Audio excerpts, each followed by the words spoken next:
mimicking his April of last season when he joined the Red Sox. Off to another great start this season. 17 runs batted in his last 9 games. He's hit an astounding .643 this year with men in scoring position. Second in the American League in both home runs and runs batted in with 7 and 24 respectively. Going back to last year when he hit more than 400 in April for the Red Sox, he's hit .389 in his 2 Aprils now with Boston. I'm joined as always by Jerry Remy. And Jerry, it's looking more and more almost like a replay of last April for Manny. Yeah, it really is. You know, he started off a little bit slow, Sean, because they were not throwing strikes to him and he was chasing some bad pitches, but that's not happening anymore. It hasn't really mattered who's hit behind him. When that ball's over the plate, Manny right now is killing it. Last night, for example, he got a changeup in that ball game, down and in. Certainly a mistake by Paul Wilson, and he took it up the net for the home run. So even though this whole lineup has gone pretty well the whole season long, it was Shea Hillenbrand early carrying the team, but now certainly Manny Ramirez is playing like he did a year ago. And as a result, the Red Sox have won 8 of their last 10 ball games. The starting pitchers are brought to you by Lexus, pursuing perfection. For the Red Sox, it'll be Derek Lowe on the mound with a record of 3-1. An opponent's batting average against of 169. Only Pedro Martinez has been better in that category in the American League. And for Tampa Bay, the 24-year-old rookie Delvin James making his 3rd Major League start. First pitch in a moment.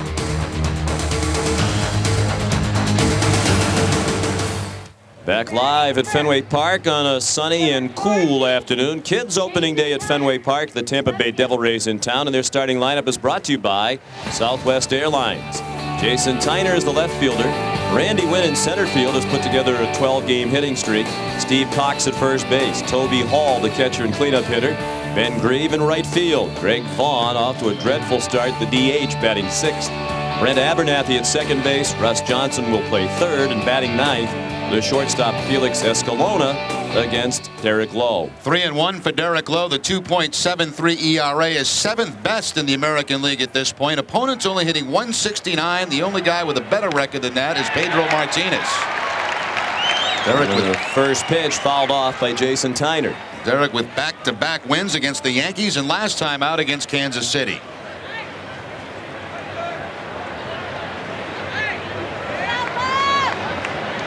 Tyner runs well. Hillenbrand's in on the edge of the grass at 3rd as Jason chops one foul along the first base line. 247 for Tyner. No homers and 5 runs batted in. Been up 89 times with 21 hits. Just 1 extra base hit, a double. He got jammed and dribbled another one foul off first. Our first look at the Tampa Bay Devil Rays. The Red Sox played them for the first time here last night. Boston won the ballgame 4-2. Another strong start for John Burkett. Hal McRae, the manager of the Devil Rays. They are 9-12. Good for 3rd place right now in the American League East. Tyner swings and misses at the curveball. And a good start for Lowe. He strikes out the first batter of the afternoon. Strikeout high for Derek Lowe was 9. That was against the Yankees. Had 4 in his last outing against Kansas City. Curveball doing the honors to pick up the strikeout against Jason Tyner.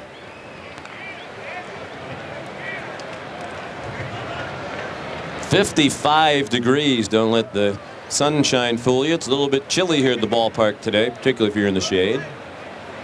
Threat of rain here tomorrow when these two teams will try to wrap up the series. Lowe's first pitch, a strike to Randy Wynn. As we mentioned during the starting lineups, he's hit in 12 games in a row, raising his average up to .322. A home ran 16 runs batted in. Close but a ball. That hitting streak for Wynn matches the longest of his career. He hit in 12 in a row back in 1998. Before he started the streak, he was hitting .152, so he's changed it around in a hurry. Breaking ball missed. 2 balls and 1 strike.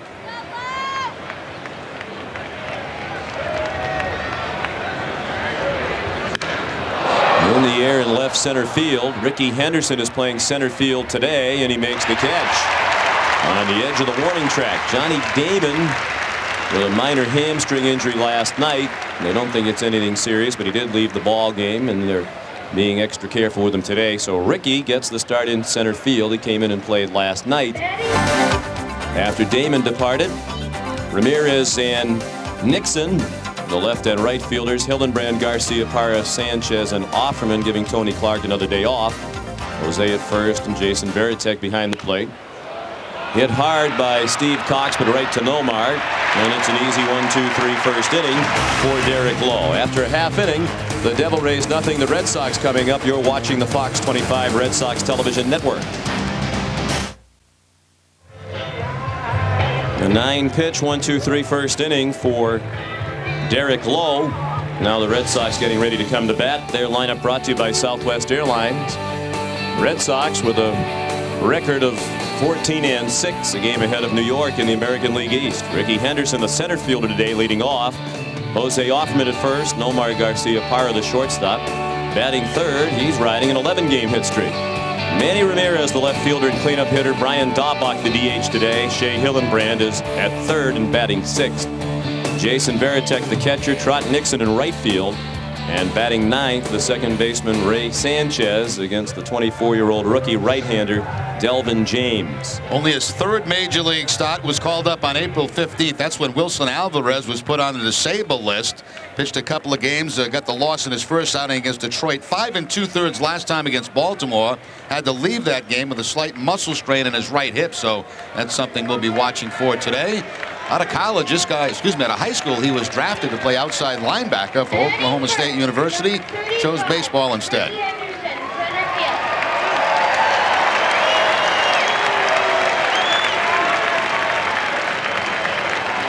Here's Ricky Henderson ready to lead off. Hitting .269.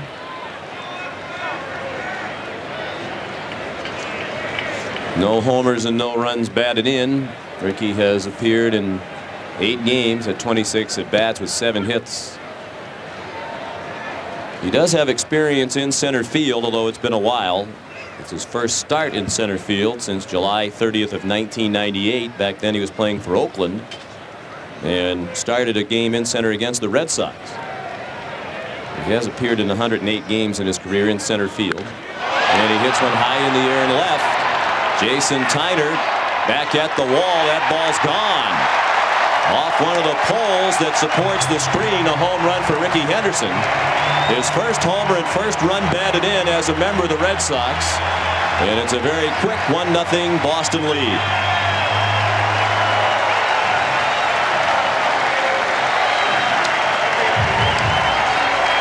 '80th career leadoff home run, adding to Ricky's major league record. Almost twice as many as the next highest total, Brady Anderson. Jumped on that fastball. Ricky knew it as soon as he made contact. Watch the bat just drop in front of home plate. And the trot begins.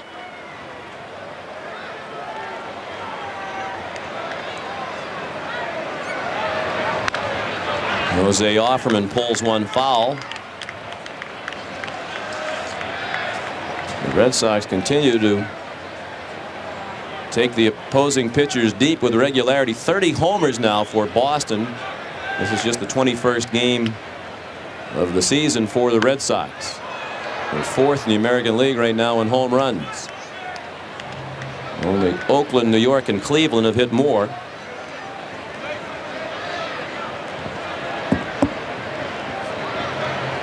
All of those teams have played 3 or 4 more games than the Red Sox. 1-2 on Offerman, a .294 hitter to date. 2 homers and 8 runs batted in. Well hit ball, played on a hop nicely by Brent Abernathy. Wide throw, and Offerman safe. Throw high into the home plate side of the bag, and no chance for Steve Cox. So Offerman is aboard with nobody out.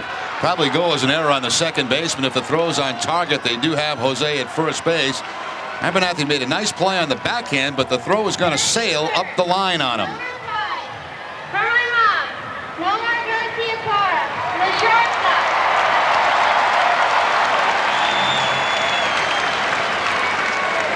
No word on the scoring yet. Joe Gigliotti, the longtime terrific sports writer for the Herald, now in retirement, is the official score today. Nomar Garcia Parra had a hit off the third base bag last night to extend his hitting streak to 11 games. His average now .316, 3 homers and 13 runs batted in. He's hit safely in 16 of the 18 games in which he's played this year. Ball low.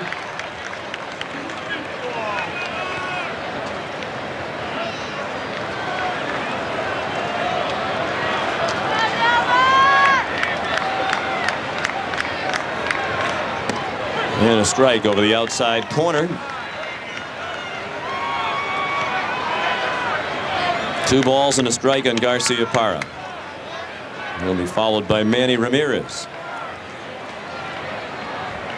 Offerman is running. Garciaparra pops it up by the Red Sox dugout. It'll be out of play. Brady Little had a couple of decisions to make today. Obviously, with Offerman playing first base defensively, they're a little bit short in the outfield. So if they had Jose as DH, they would lose him if they had to put him in the outfield for some reason. And then Trot Nixon possibly going to center. But Ricky obviously has not played much right field in his career and more comfortable in center field. They did score. The Offerman ground to second as an error on Abernathy. Blown away. 3-2. Talking to some of the Devil Ray people about Delvin James, they think he is talented but raw, still a work in progress, has good stuff, has trouble repeating his delivery. As a result, one pitch will be perfect and the next pitch is all over the place, and he just committed a balk, according to the first base umpire Gary Darling. I think what he did is he bent that front knee. If there's any kind of bend at all on the front knee prior to going at first base, it should be called a balk. That's the signal anyway that Darling gave over at first. Al McRae wants to question it. He'd like to educate his pitcher on why that was called a balk. And that's part of the process of managing a young team. Hal's going to continue over to talk to Gary Darling, and at the rate at which Hal is moving, this will end somewhere around 3:30. Well, you're not supposed to argue balks. You're not allowed to do that, but I think he just wants to question him what the reason for the balk call and then explain it to his pitcher. Because apparently the pitcher has no clue. Hal had a lot better speed when he played. Yes, he did. He could take out some second basemen, too. Let's take a look if there's any movement there. Hard to tell from there. It looked like that front leg lifted up, stopped, and then won again.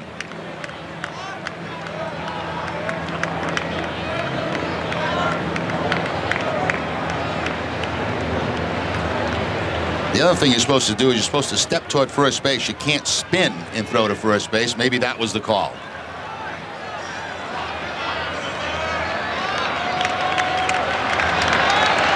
Now the 3-2 to Nomar. Tied him up. It looked like a hanging breaking ball. And it's popped up in shallow center for Randy Wynn for the first out of the inning. Coming up right after the game, it's NASCAR on Fox, live from California Speedway. It's the Busch Series 300. Don't miss any of the racing action. NASCAR on Fox, coming up right after the game on Fox 25.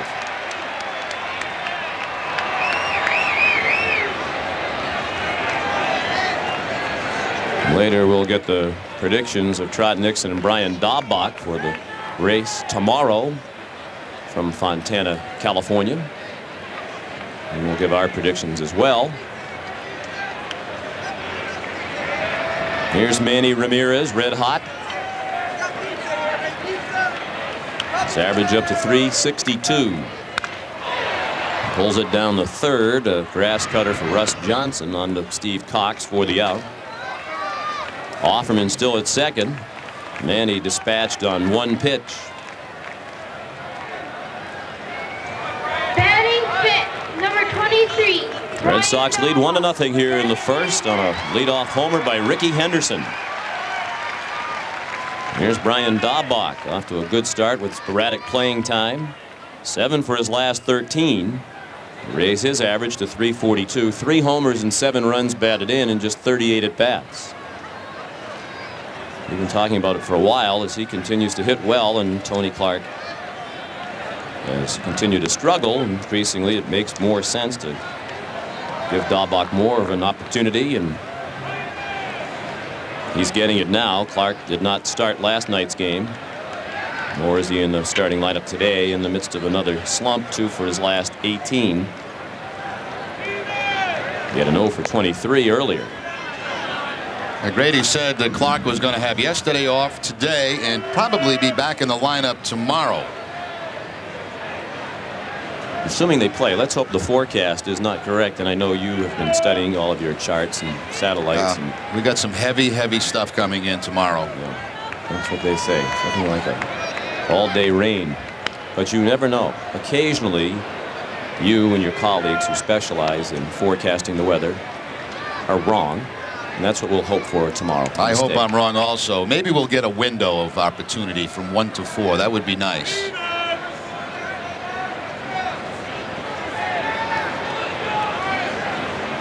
Certainly more comfortable today for the players. Last night cold and windy here at Fenway Park. And sunshine makes a difference. Still a breezy day. The west wind at 15 miles per hour as the ball game begins. Another breaking ball that missed. 2-2 on Dahlbach. Breeze blowing straight out toward right field today. Bryan's the 5th batter of the 1st inning. Out of play and left.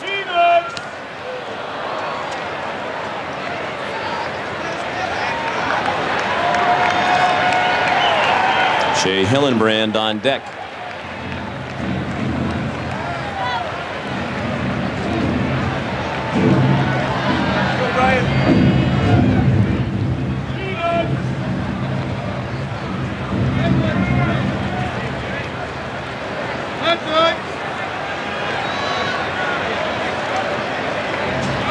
Offerman runs, and the pitch is strike 3. Dahlbach called out on a breaking ball. First strikeout for Delvin James.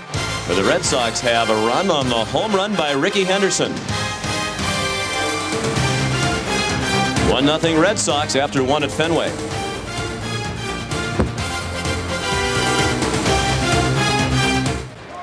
And the park looks terrific here on Kids Opening Day. Lots of activities for the youngsters. They had the opening day type lineups with the players accompanied by young fans out to the lines as they were introduced. We had a youngster doing the public address announcing over there with Ed Brickley. Tampa Bay, number 44, Toby Hall. That young fan just introduced Toby Hall, the leadoff hitter, the catcher for the Devil Rays.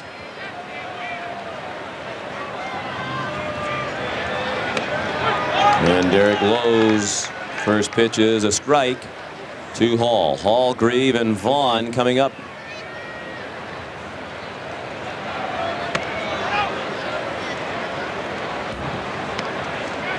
We'll keep you updated throughout the day on the activities at the Fleet Center. Game 5, the Canadians and Bruins, and Montreal off to a quick 0 lead.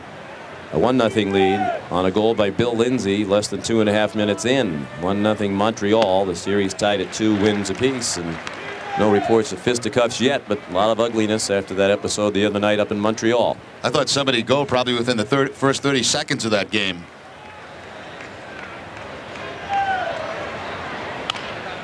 Chopped on the left side and picked up by Hillenbrand across to Offerman for the out. John Flaherty got the start behind the plate last night. Toby Hall back in the lineup today. He's been struggling some offensively. 0 for his last 16 now. Slipped right back in a cleanup spot today, though, for Hal McRae. Talking to Joe McGrain, the longtime major league pitcher, now the commentator for the Devil Rays. He thinks that Hall is going to be an all-star someday. Has that type of ability. He looked good last year. He got called up. We saw quite a bit of him at the end of last season, and pretty impressive. Then Grieve with a swing and a miss for strike 1. 282 for Grieve, the former first-round pick of the Oakland Athletics. 5 homers and 14 runs batted in. He's 1 for his last 10. coming on the heels of a stretch during which he hit safely in 11 out of 12. Devil Rays have not hit many home runs. They have 13 for the entire year, and Grieve has 5 of them. And it's been 9 games since he hit one. Well ahead of his power pace of last year. He didn't hit his 5th homer until mid-June last year. He's more of a line drive hitter. Swung over the top of that one. 2 balls and 2 strikes.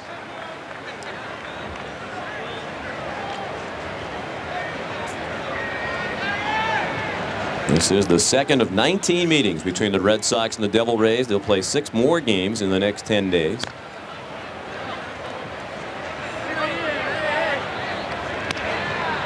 And so far, Grady Little and the Red Sox have done a very good job of taking advantage of the favorable month of April schedule. The other thing, too, Sean, is the Yankees doing a good job out west. They won 2 out of 3 against Oakland. They beat Seattle last night. Sanchez handles the easy bouncer.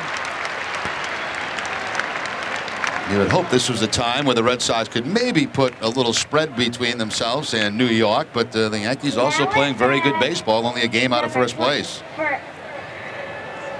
For Tampa Bay, number 23, Greg Vaughn, designated hitter. Here's Greg Vaughn having a miserable go of it, hitting just 113 with 5 runs batted in. He has the lowest batting average in the major leagues among those who qualify with enough at bats. 7 for his last 75. Went 2 for 5 in their opening game against the Tigers. 7 for 75. 0 for his last 22.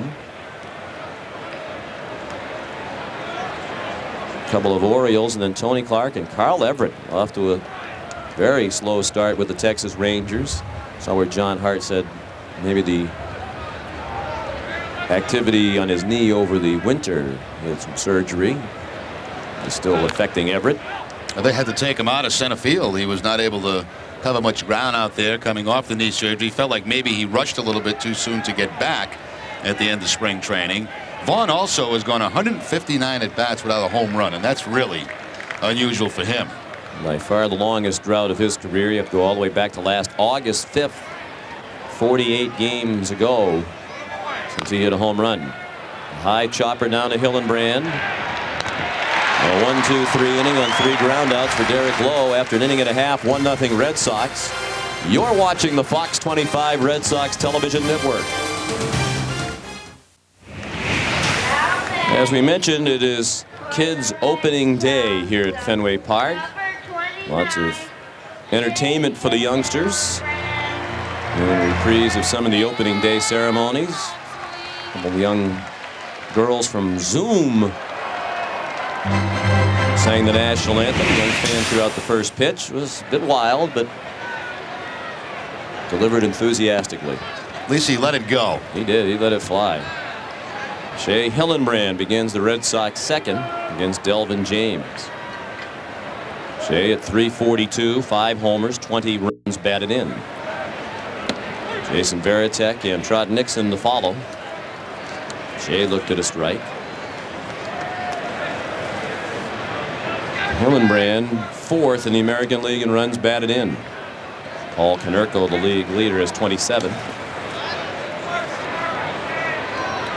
Shea's slowed down some in that department recently. That's because Manny's been getting them all out of that cleanup spot.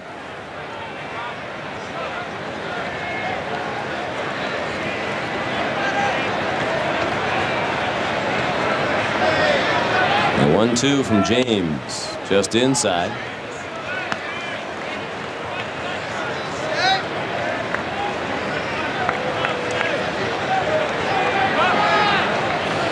Hillenbrand 3 for his last 7 over the last 2 games against the Orioles and Devil Rays. And a high pitch and popped it up. That'll be close. And it's caught by Cox right in front of the Red Sox dugout. I thought that might be it's John Henry. I was just going to say I thought that might be an example of where those 2 extra rows added to the front of the boxes might come into play, but it was just to the end of that section. I think I've only noticed one ball so far, Sean, in the games we've had here at Fenway where that has made a difference on a pop-up. Catcher.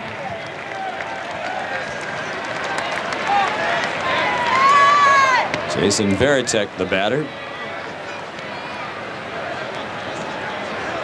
Jason at .333 with 2 homers and 7 runs batted in.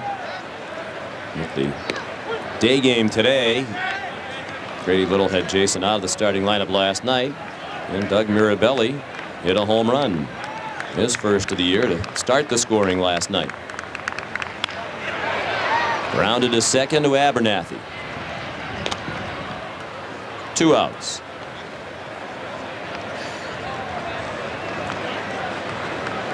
A few guys got the night off last night. Varitek, Sanchez had a night off as Barriego played second base. Now batting for the Red Sox, Trotnick, number 7, right field.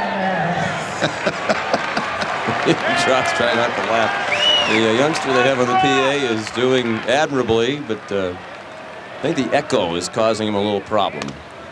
It's very tough when you do anything on the PA system here, because you hear what you say coming back to you about a second and a half after you say it, and if you listen to that, it can really throw you off, make it sound like you're slurring your words. You just have to keep talking, and I don't think that young fan has mastered that part of it quite yet. Now you should go down and give him some lessons. You do it very well. You put earplugs in, don't you, like the rock stars? No, I don't. But I just train myself not to listen to what I'm saying, which is the way most of the fans have trained themselves over the years as well.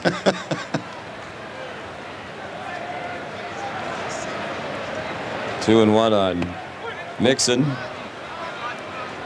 And now 2-2. Tom Werner also here today, joining John Henry in the seats down by the Red Sox dugout. Grady Little was needling Tom Werner when we were on the field before the game today. Yeah. A little cold last night, and apparently Tom Werner stayed only until the 7th inning and then left. Grady was asking us, you guys broadcast games all the time, different types of weather, really hot, really cold, but you have to stay the full 9 innings, don't you? Of course we do. That was intended to be a playful jab at Tom Werner.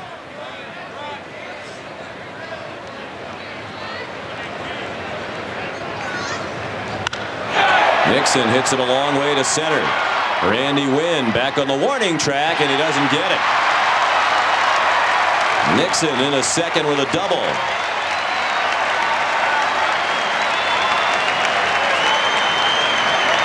I don't know, Jerry. It didn't look like it was that high on the wall that it was uncatchable for Wynn. Looked like it landed more to the side of him than it did over him. May have misjudged it just a little bit. Certainly Trot Nixon getting hot. 4 straight games now. Average 274 to start the game. There's the leap by Wynn, and actually the ball looked like it was below the glove. That hit on the pad, certainly not too high to be caught, but he just whiffed on it a little bit. A team high 6 doubles now for Nixon.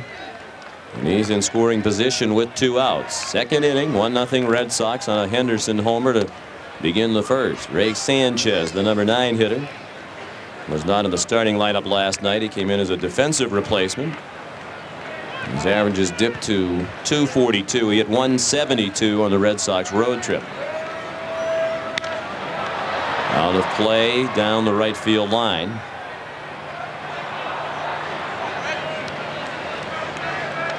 A ball and a strike on Sanchez. He's a free swinger, has walked just once all year, 62 at bats.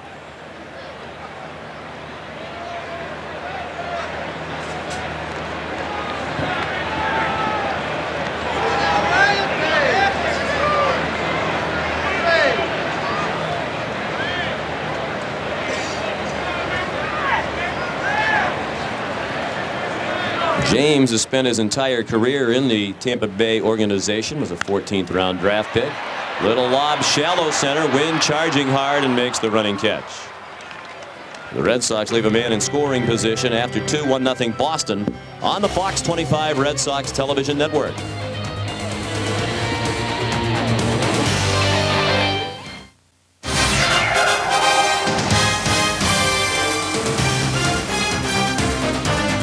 This copyrighted telecast is presented by the authority of the Boston Red Sox and may not be reproduced or retransmitted in any form. In addition, the accounts and descriptions of this game may not be disseminated without the express written consent of the Boston Red Sox.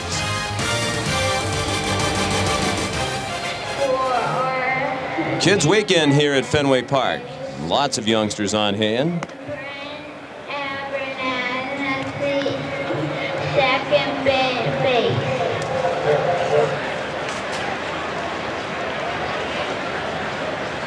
They were thrilled to see Wally out there in the field before the game. Certainly a better reception than the first time he appeared here at Fenway Park a number of years ago.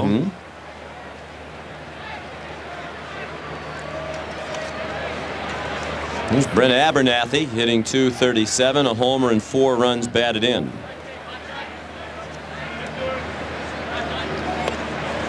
Breaking ball looked pretty good, but called ball 1. Abernathy 0 for his last 10, 4 for his last 26.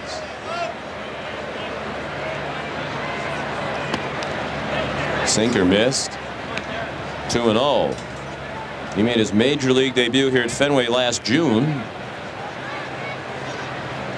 and homered for his first major league hit off Rich Garces. He's been their starting second baseman virtually ever since. Part of this very young Devil Ray team. They're the youngest team in the major leagues. An average age of just over 27.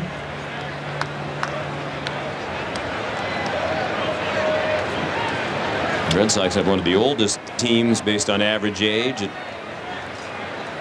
over 31 years old. Red Sox 25th.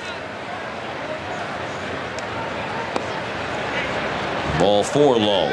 The Rays also are the most inexperienced team. Their average major league tenure on their roster a little bit over 2 years of major league experience. So they are hoping that they are building for the future. Now batting for Tampa Bay, Russ Johnson, third base.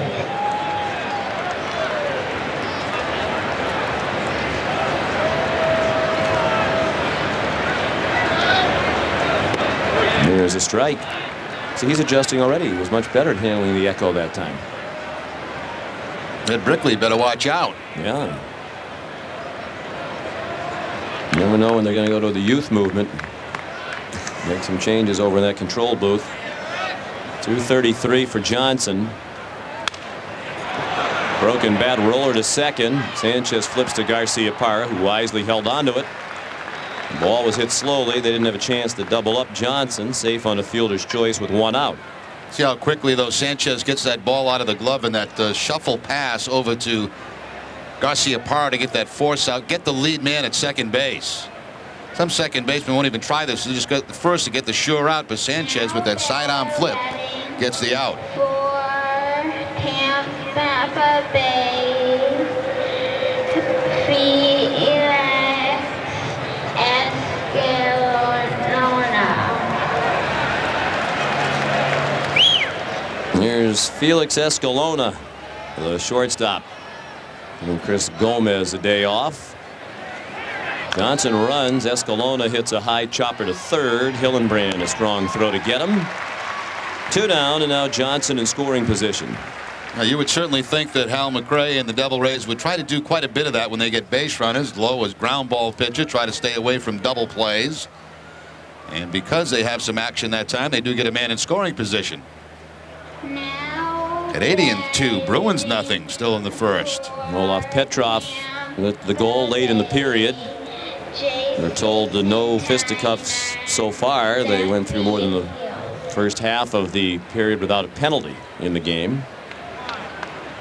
Jason Tyner, the batter, he struck out swinging, leading off the game. We're in the top of the third, 1-0 Red Sox. Ball 1 up and away.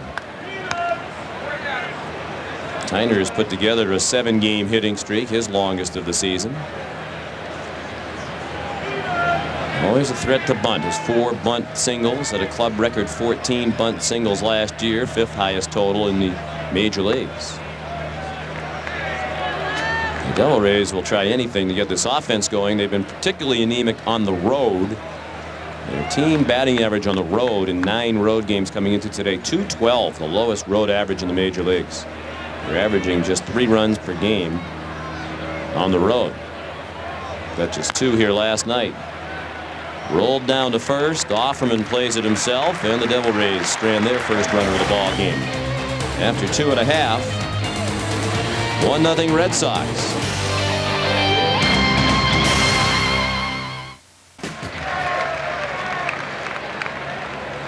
Here's Rickey Henderson to begin the bottom of the 3rd. He led off the Red Sox first with a homer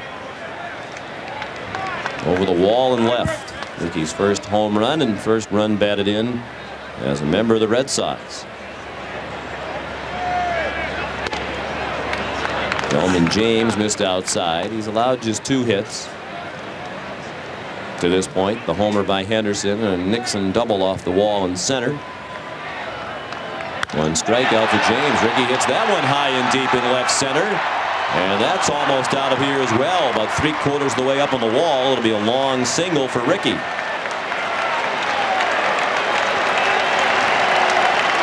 Looked like Rickey thought maybe he had another home run. By the time he got to first base, I think he was surprised the ball stayed in the ballpark. Just watching it go off the wall, then it hits the wall, but Rickey at that point cannot make second base. Well, there's no excuse for that. One thing he can do is quickly turn it into a steal and get that double.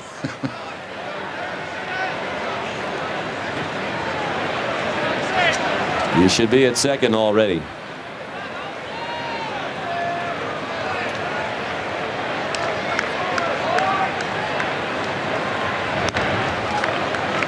Rickey with 1 steal so far for the Red Sox has not yet been caught. That steal came right here at Fenway Park on the last homestand.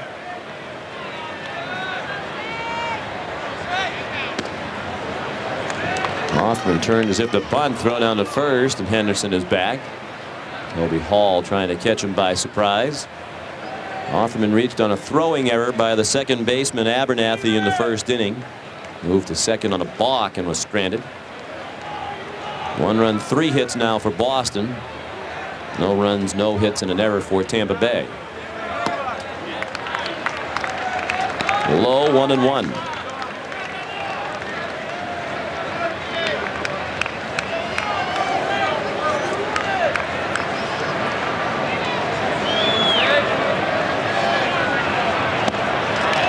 That one's high, and now Hall wants to chat with James. It's almost like with the speed at first base, it's taking him away from his game, rushing the ball to home plate.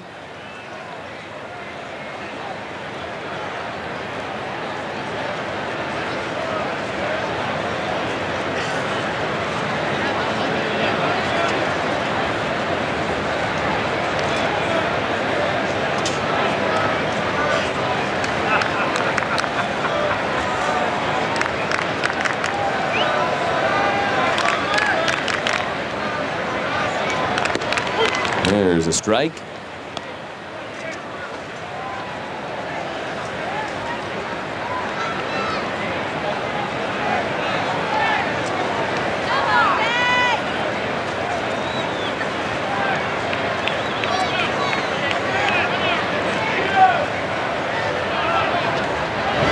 Rickey again back to first.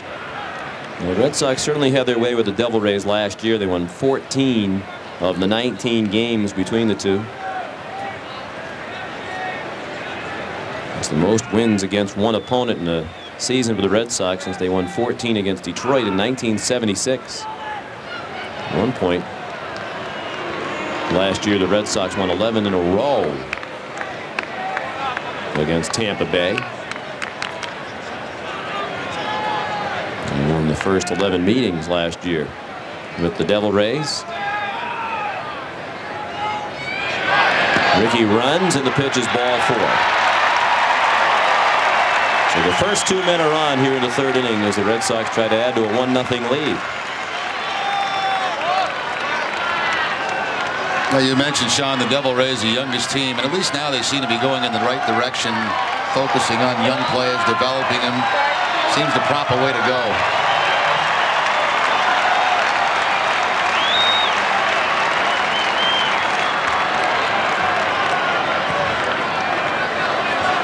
Here's Nomar. He flied to center in the 1st.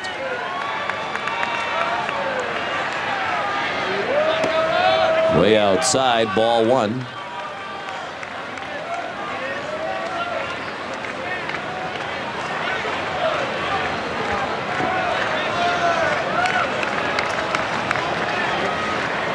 Outfield straight away for Garcia-Parra. And he hits that to the outfield in the left center. Didn't quite catch it all. Win the catch, and the runners return. Henderson to second, and off him in the 1st. Sounded like that may have been toward the end of the bat for Nomar.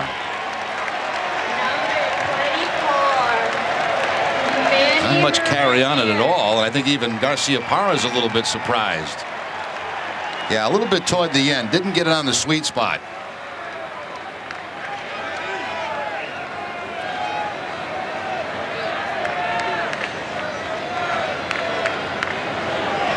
One out, and the batter, Manny Ramirez.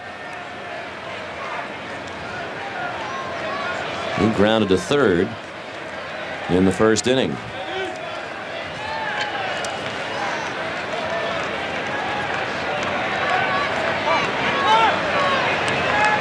James took too long for Manny.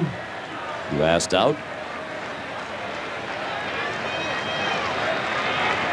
With the 0 for 1 today with men in scoring position, he's still hitting .600. 9 for 15 with 2 homers with runners in scoring position this year.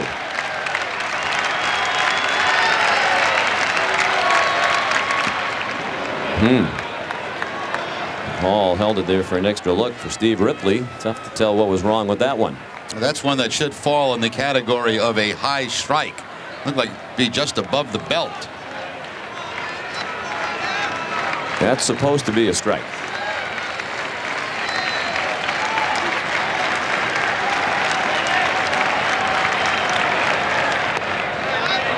And that is a ball. 2-0. James almost made their team out of spring training. Pitched very well down in Florida. Had a 1.53 ERA in the spring, but they sent him to Durham, their AAA club, at the start of the year. And then he got called up when Wilson Alvarez went on the disabled list on April 15th. 40 minor league wins. It's not really a mark you want to have, but he is 3rd all-time in the Devil Rays organization in minor league wins. That's not the list you want to be on. You want to get to the major leagues before you win that many games. But if you're down there, you want to pitch well. He's thrown 49 pitches already. He pitched more innings in the minors in '99 and 2000 than any other member of the Devil Rays organization.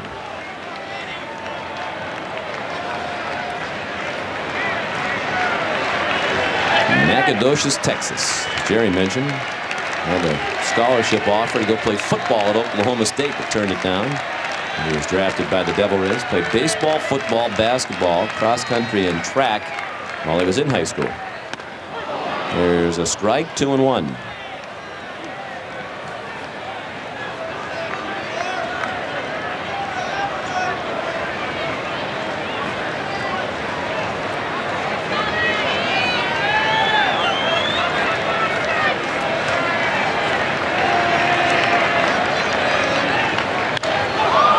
Play to the right.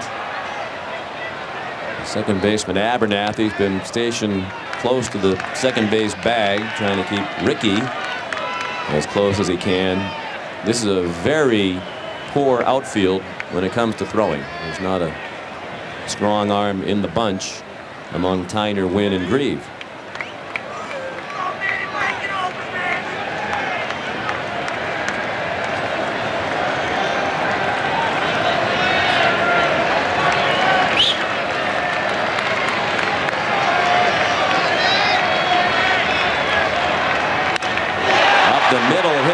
and still got through in a center field for a hit. The throw will go to third, and it is wide. Henderson scored. Offerman into third, and Ramirez into second with another run batted in a 2-0 Red Sox lead. 25 RBI now for Manny Ramirez. Puts him 2 behind Paul Konerko. Continues to get the job done with men on base. That ball bounced right off the mound into center field. Ill-advised throw here by Randy Wynn. If he goes to second base, he probably keeps the double play in order. Instead, with the throw going through and off the target, Ramirez is able to go into second base. Here comes Henderson around with a second run for the Red Sox.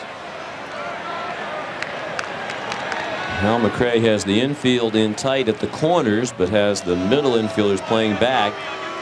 And it isn't going to matter for the moment because they're going to intentionally walk Brian Daubach and pitch to the right-handed hitting Shea Hillenbrand.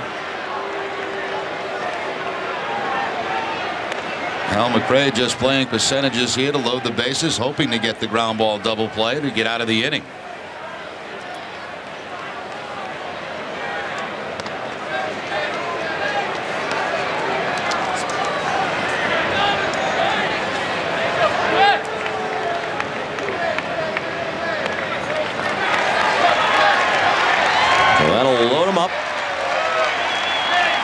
Already activity in the bullpen. Jorge Sosa, hard throwing young right-hander.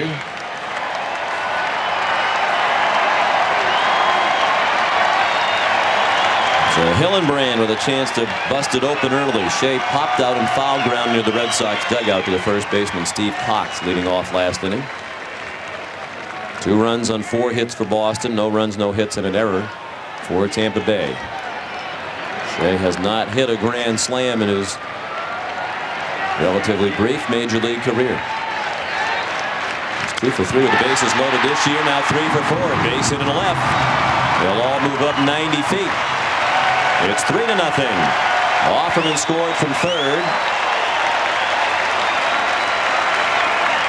And Hillenbrand has his 21st run batted into the year.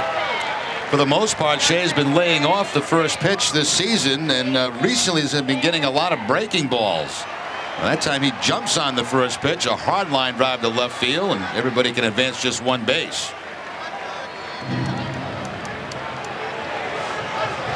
Well, McRae with a relatively quick hook here, as he's on his way to get James and bring in Jorge Sosa. Red Sox up 3-0 in the third and threatening to add to that lead. You're watching the Fox 25 Red Sox television network.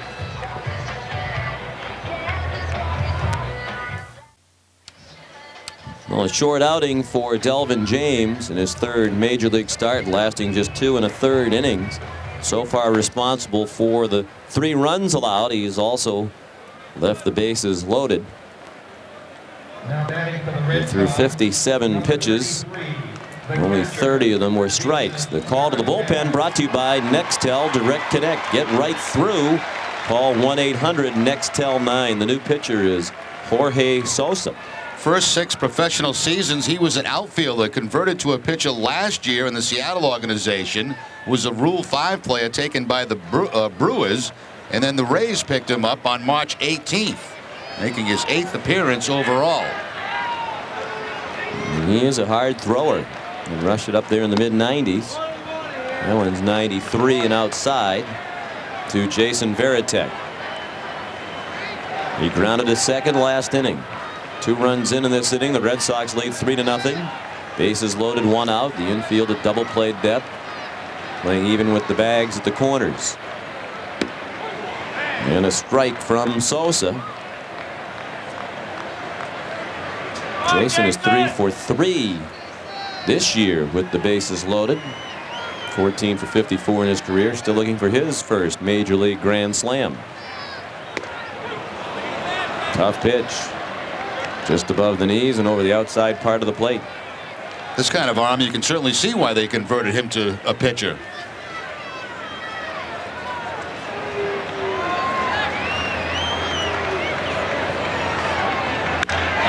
Rip to right. Over the head of Grieve and into the stands on a hop. A ground rule double for Varitek that drives in 2 more. And the Red Sox lead 5-0. He hit a bullet, and if it had just a little bit more on it, it would have been his first Major League Grand Slam. Ramirez and Daubach have crossed the plate, and on the play, Hillenbrand went to third. Red Sox making a bid to end this one early here this afternoon. Fastball again, this time Varitek all over it. A 1 hop over the wall into the bleachers. Varitek picks up his 8th and 9th RBI of the season. One thing about a guy that's converted from an outfielder pitcher, you would have to think his best pitch is his fastball. Has not yet been able to refine a lot of breaking pitches. Infield in now for the Devil Rays, and Nixon takes a strike on the outside corner. Trot doubled off the wall in center field in the 2nd inning. He's the 8th batter of the 3rd, still just 1 out. And he pops it up. Abernathy.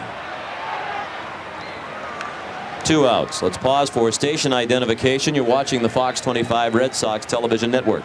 You're watching WFXT Fox 25 Boston, home of the Red Sox.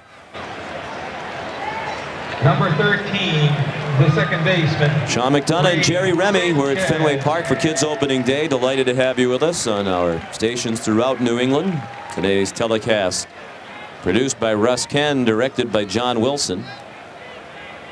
Our associate producer, Dave Corris. Here's Ray Sanchez, who flied to center to end the 2nd inning. Swing and a miss. And a breaking ball. Yeah, pretty good slider there, Sean. Sharp break to it.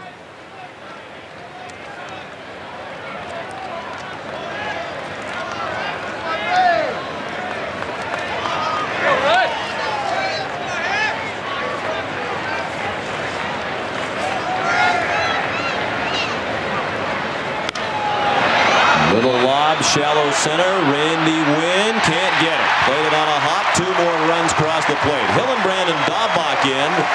A bloop hit for Sanchez to make it 7-0. Well, the Red Sox have certainly kept Randy Wynn busy out there in center field, going back toward the wall, charging the ball. This time just traps it. A curveball again from Sosa toward the end of the bat, and it'll just bloop right into center field. So a big 2-out base hit by Sanchez gives the Red Sox the 7-0 lead here in the 3rd inning. Nice effort by Randy Wynn. Can't quite come up with it. First multiple RBI game for Sanchez since opening day when he drove in 2 runs against Toronto. 9 ribbies on the year now for Ray. Here's Ricky Henderson, who started the inning with a single high off the wall in left center. He scored the first of the 6 runs and have crossed the plate in this inning. Ricky homered into the screen and left in the first. 2 for 2 with 2 runs scored and an RBI. Good fastball there. He threw it by Ricky. 93 miles an hour on that fastball up around the letters. Sosa last year pitched in A-ball, Everett, in the Seattle organization. He was selected as the most valuable pitcher in their entire minor league system. Made the Northwest League All-Star team. He's 23 years old in his 8th year in pro baseball, so you do the math. From the Dominican Republic, Abernathy throws him out, and that ends the inning. But a big inning for Boston. 6 runs. And the Red Sox lead 7-0 after 3.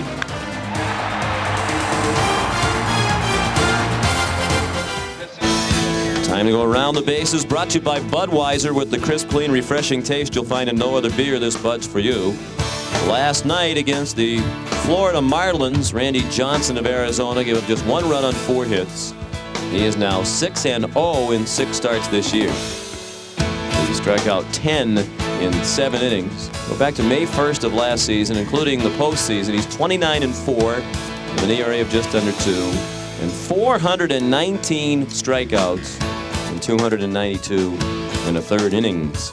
He tied his own record for victories in the month of April with 6. He did it in 2000. Dave Stewart in '88 and Vita Blue in 1971, the only other pitchers to win 6 games in April. And he is dominant, 38 years old. And they had him in the 9th inning in his previous start at 100 miles an hour on the gun. It's not fair. Good luck. Go get him. Grab that bat and run right up there. Big lead now for Derek Lowe, 7-0. The Red Sox scored 6 in the third. Wynn tried to bunt his way on and bunted it foul. We'll probably get a chance to see Randy Johnson this year, along with Kirk Schilling, as interleague play. We go out west. Only team we don't face in the West is the San Francisco Giants. Instead of playing the National League East teams again this year in interleague play, the American League East will play the National League West. And the Arizona Diamondbacks will be here at Fenway Park on the weekend of June 7th, 8th, and 9th. Colorado also comes here. The Red Sox will play at San Diego and at Los Angeles. And they'll maintain what is considered to be their natural rivalry with Atlanta. That's the way baseball protected some of these series that have drawn big numbers. They want the Yankees to keep playing the Mets, and the Dodgers to keep playing Anaheim, and that sort of thing. White Sox, Cubs. Yes. So designated one rivalry. In the case of the Red Sox, it's the Braves.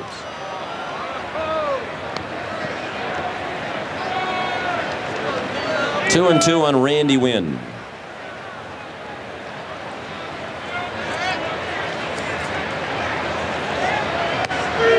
Strike 3, pitch at the knees. Wynn didn't like the call from Steve Ripley. Lowe has his second strikeout. Lowe can get left-handers out that way because of the action of his fastball, sinking fastball that will tail back. He'll throw it inside against the lefties and hope that it tails back on the inside corner. Close pitch. Randy Wynn certainly didn't think it was a strike.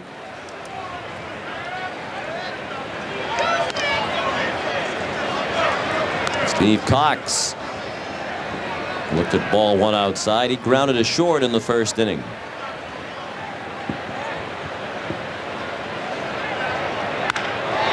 That's well struck to right. Nixon on the run makes the catch in the corner. Hit hard by Cox, but Nixon able to run it down. Nixon made a spectacular play early in the game last night, diving on the warning track to make a catch. This time does not have to dive, but covers a lot of ground. Here's the play last night. Same area, but that time a dive on the warning track. So he saved some extra bases in this series with some fine defensive play.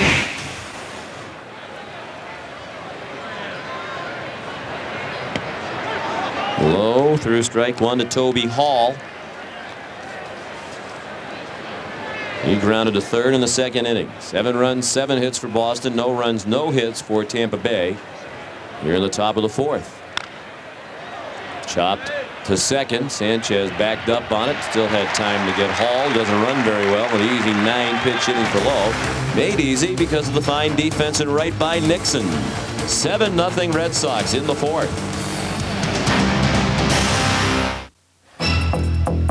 Time for League Leaders.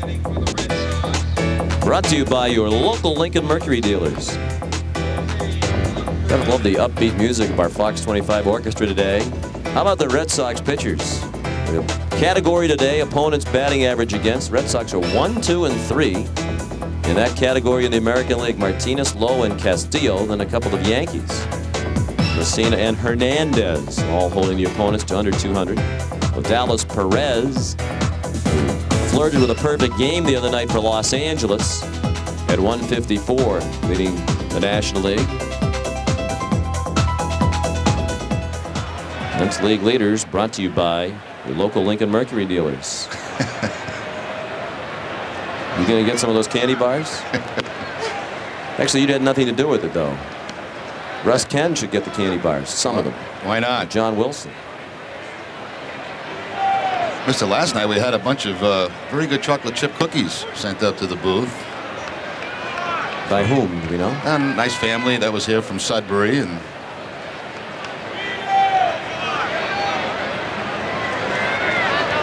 what does he get if he gets on more than once? 2 candy bars. And maybe a toothbrush to take care of those cavities after. Every kid in the class is going to owe him a candy bar. In the dirt. Jorge Sosa in relief of Delvin James. James went 2 1/3 innings. He was charged with 6 runs. All earned on 5 hits. He walked 1, struck out 1, gave up a homer, committed a balk. Sosa's been charged with 1 run on 2 hits in 2/3 of an inning. Check swing and a foul ball.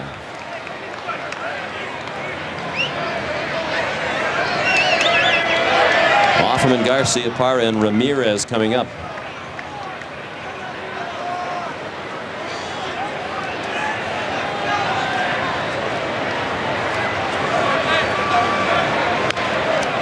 Cold foul. Sosa is one of 3 Rule 5 players that the Devil Rays have on their roster right now. Steve Kent, a left-handed pitcher, and the shortstop Escalona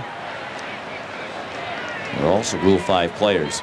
I mean, they're drafted out of the minor leagues of another organization, and they have to stay for the entire season on the major league club of the team that took them away, or they have to be offered back to the organization from which they were selected for cash considerations. 3-2 pitch almost took Sosa's head off. Ripped up the middle by Offerman. His first hit, but he's on base for the 3rd time. I think those are the times there where he probably wished he was back in the outfield instead of on the pitcher's mound. A lot less reaction time.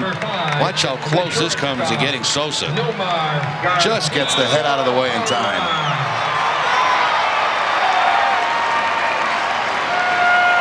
Sosa had 5 consecutive scoreless outings before the Red Sox touched him up for a run last inning. They're coming right back after him again here in the 4th after sending 10 men to the plate in the 3rd. Garcia Parra has twice flied to center. 0 for 2. Foul ball off 3rd. Nomar is the only Red Sox player who has not reached base.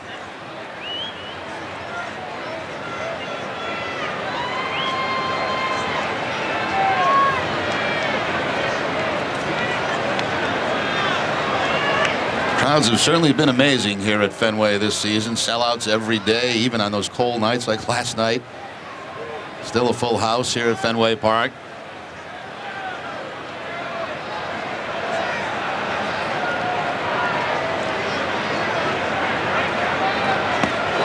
Fastball runs up and in.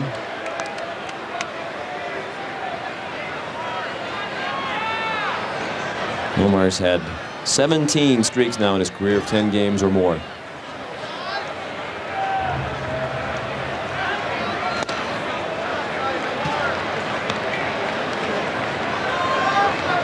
had a 20-game hit streak to end the 2000 season, which missed almost all of last season.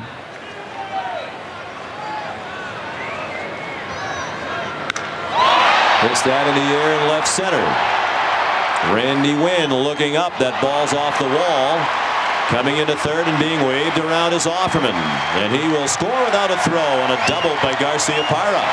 It's 8-0. Nomar's hitting 12 games in a row now. Nomar has 3 home runs on the season, but easily could have 6. He missed a couple up in Toronto, hit the top of the wall. This very close off the wall in left field. The left fielder. I think he was surprised last time up the ball didn't carry that far. This time he plants it off that left field wall and picks up his 14th RBI of the season. Al McRae making another visit out to the pitcher's mound. No action in the bullpen for the Devil Rays. 14 ribbies now for Nomar. McRae out to talk with another young pitcher. Had a 24-year-old starter. Now the 23-year-old Rule 5 player out of the bullpen, Sosa, on the mound.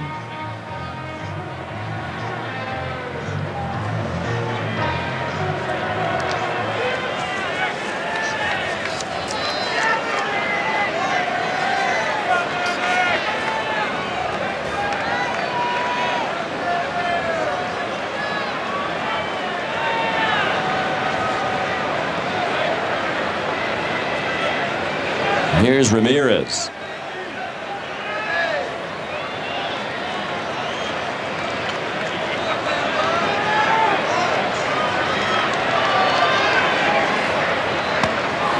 Ball one high.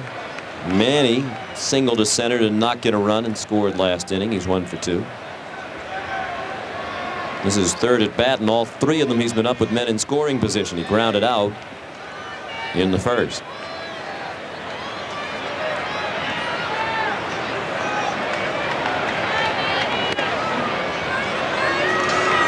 And his RBI in the third inning. Manny now has 48 career lifetime runs batted in against Tampa Bay. That's more than any other player.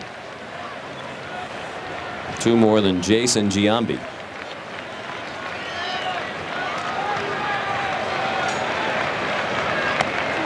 Ball 3 up and away.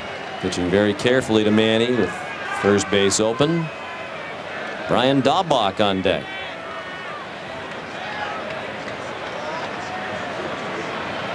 Nothing Boston. They're out hitting the Devil Rays 9-0, and he wanted no part of Manny. That might have been what the conversation was about with Hal McRae.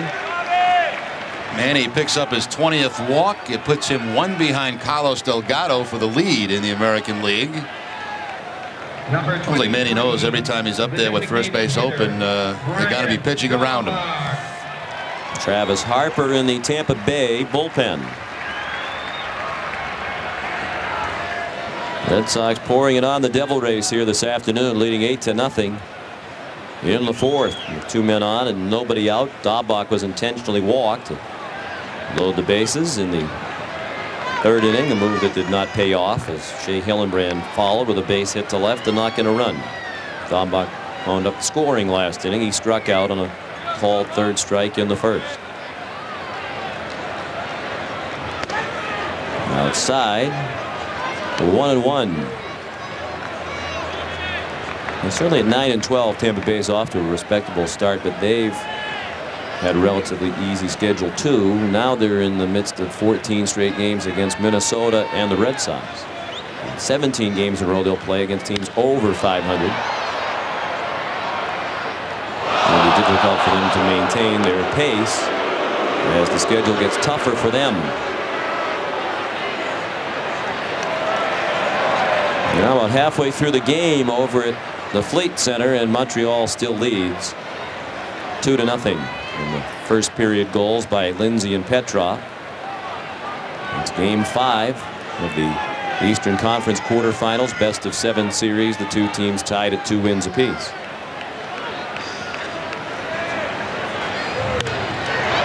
Play to the left, still the ball and 2 strikes on Daubach. When's your next hockey game? I don't know right now. I'm sort of waiting to see how it unfolds. I'm on call. You've been doing a lot of traveling recently and a lot of early morning flights. Yes, sir. Do a game, go to bed, get up, fly somewhere, do another game, go to bed, get up, fly somewhere, do a game. In the last 2 weeks, strike 3. Ripley rings him up. On a pitch on the outside corner. It's the first strikeout for Jorge Sosa. Trying something different this inning with a few changeups now mixed in. Generous call that time by the home plate umpires, Ripley, who seemed to ponder it for a moment before ringing up Daubach.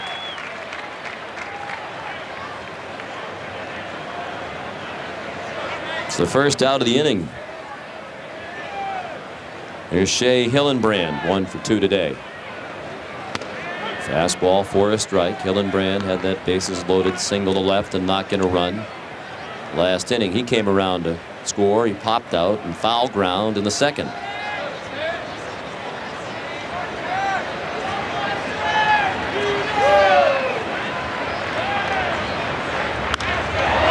Chased one about eye high and lined it foul out of play down by the pesky pole.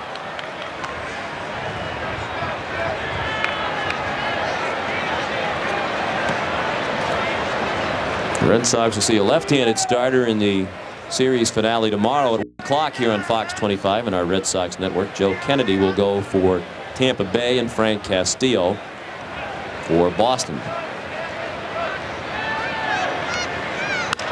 Got a hanger and tries to dump it in shallow center. It's caught by Wynn, and they're going to double Garcia Part off second base. A double play to end the inning. After 4, 8-0 Boston.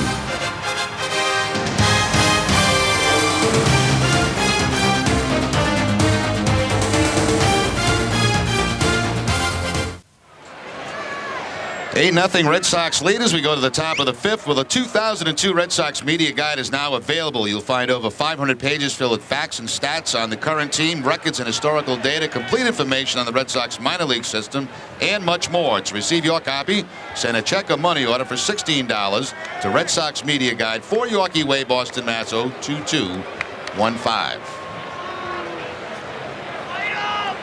Eric Lowe, with that excellent sinker, has the Devil Rays pounding the ball into the ground. 8 ground outs. He's faced only one more than the minimum through the first 4 innings on a walk to Brent Abernathy back in the 3rd. Ben Grieve grounded to second base in the 2nd. That was a 1-2-3 inning when all 3 outs were ground outs. Curveball just missed, 1-1. Grieve, Vaughn, and Abernathy. 5, 6, and 7 hitters coming up. Another ball on the ground, and Sanchez threw him out. Well, 10:28 of the 2nd period, Sergei Samsonov has the Bruins on the board. Montreal still leads 2-1 at the Fleet Center, just a couple of miles from Fenway Park. Yeah, we could see the roof lifting from here on that goal. As to say, it was pretty active in the Celtic game the other night. Yeah, and for all those years we heard about how the Fleet Center was a bland, quiet building. Well, they had nothing to cheer about in that building for most of those years with the Bruins and the Celtics. Well, you needed some playoff games. That's all you need, a little excitement. And certainly both teams are providing that now. It's all happening at the same time. The Patriots win the Super Bowl, now the Bruins and Celtics.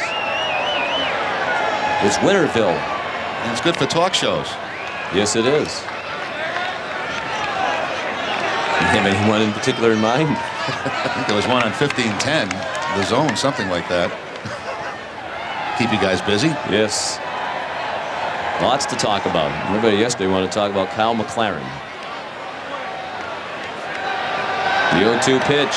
Vaughn was just outside. You would think that the Devil Rays, there were a lot of rumors, would try to unload Vaughn. He's certainly not a part of the youth movement. He makes a lot of money. $8.5 million this season, but they haven't been able to find any takers.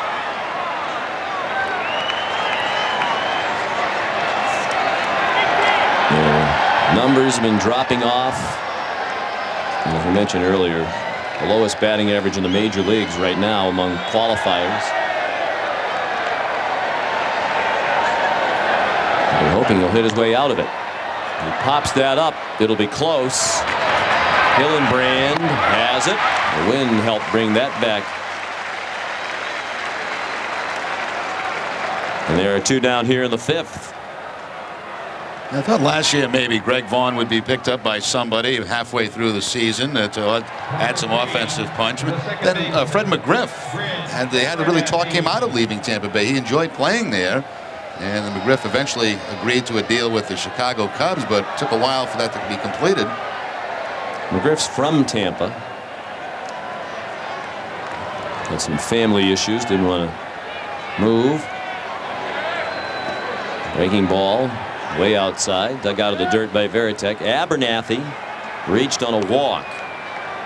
And Johnson fall with a ground out, in which Abernathy was forced at second. They're the only Rays who have been on base in this game.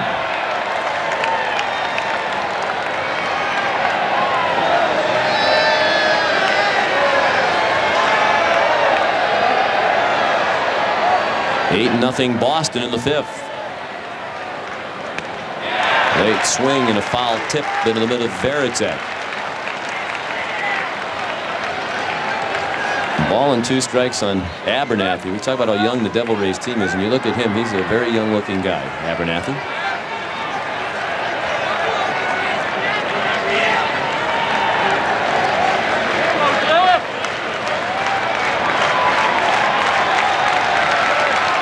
Brent is 24 years old. Chops that down to first. Offerman flips to Lowe for the out. Another 1-2-3 inning for Derek Lowe. Red Sox lead 8-0. They're out hitting the Devil Rays 9-0 halfway through the game. Halfway through the game, the Red Sox with an 8-0 lead. The Red Sox have 9 hits to 0 for the Tampa Bay Devil Rays. And a new pitcher now, Jorge Sosa, out of the ball game. The third Tampa Bay pitcher is right-hander Travis Harper.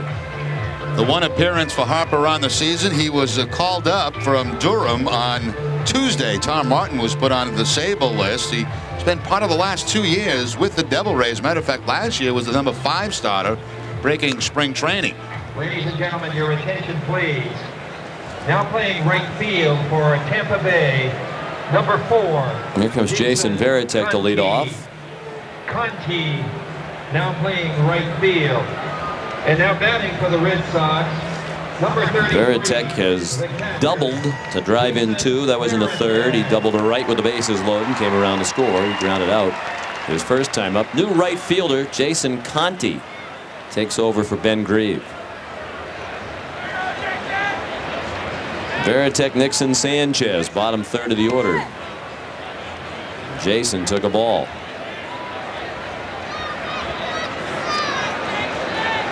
.339 now, the batting average of Varitek. Harper hit the corner for a strike.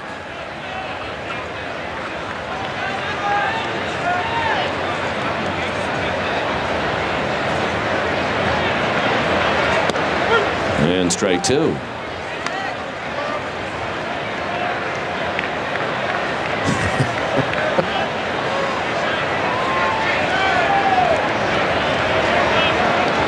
In the dirt.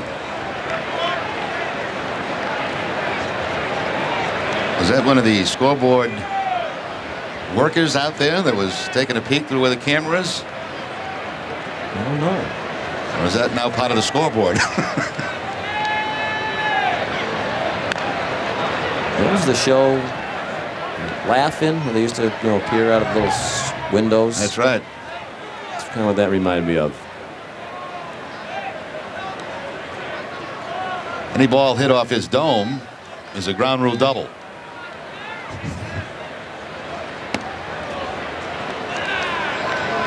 They go over that during the conference before the game. It's all part of the Fenway ground rules.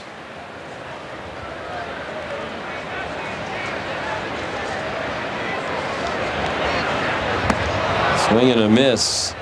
Varitek strikes out to open the bottom of the 5th.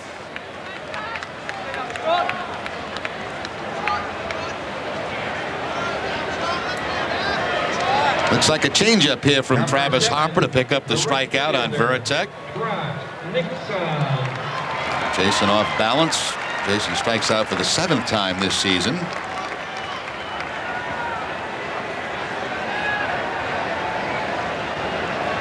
One out, and the hitter Trot Nixon. Strike 1. Trot doubled to center in the 2nd and popped out to the second baseman Abernathy in the 3rd.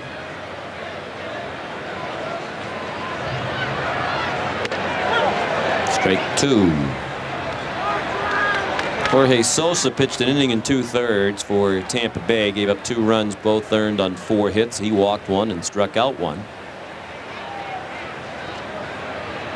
After the starter James lasted just 2 1/3 innings. Ball and 2 strikes now.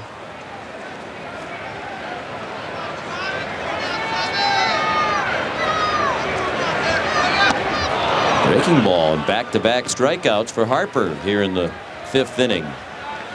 Stuff he's shown here to the first 2 hitters. Looks like maybe he should be back in the starting rotation. A good curveball to put away Trot Nixon. So a couple of off-speed pitches for strikeouts. A changeup to Veritek. Curveball to Nixon. Number 13, the second baseman, Ray Sanchez.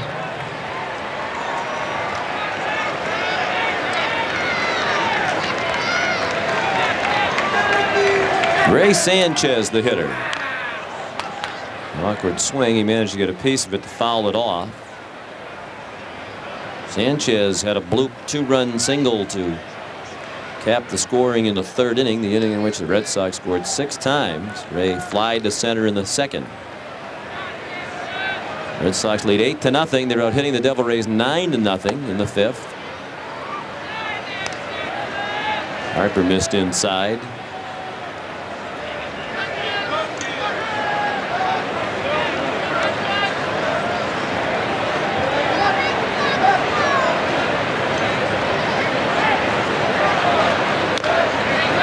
Grounder foul. Harper, another youngster, 25 years old, will turn 26 next month. 6'4", 192 pounds.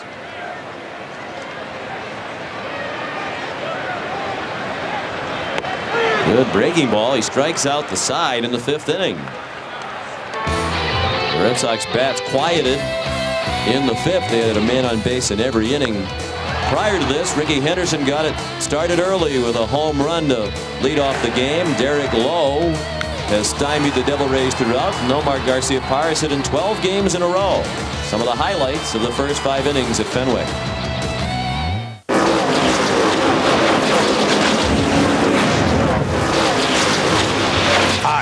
Hi. This is Brian Dahlbeck and Trot Nixon, your points leader. And we're going to pick, these are our picks for the NASCAR California 500. I'm going with Kurt Busch today. And, since I'm way back, I'm going with a guy that had no luck all season. So I'm going with Dale Jarrett. Hopefully we both turn around together. Good pick, Brian. Those two become hams now after 4 or 5 weeks of making the picks. Nixon's feeling pretty good about himself. Did you notice they incorrectly identified themselves? Yes. But they didn't carry that out throughout the whole episode there. They practiced that in the locker room. They wanted to throw a little different twist on things today. We were paying attention. They're not sneaking that by us. Wes Johnson gone on 3 pitches. So Lowe continues to mow down the Tampa Bay Devil Rays. That's his 3rd strikeout. For the most part, he's had the great sinker and getting the ground outs, but he's had the occasional K as well. It's a little bit like his first outing against the Baltimore Orioles, where he only allowed 1 hit in 7 innings to the Orioles. No hits allowed here into the 6th inning.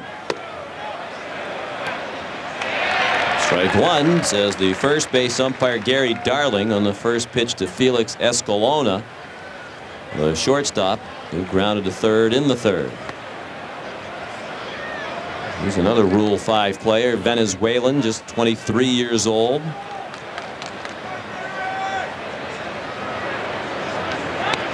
Strike 2. Lowe in one of those grooves now. He just wants the ball back, get up on the rubber, and throw the next pitch. 6th inning, 8-0 Boston. 1 out, the base is empty. Strike 3.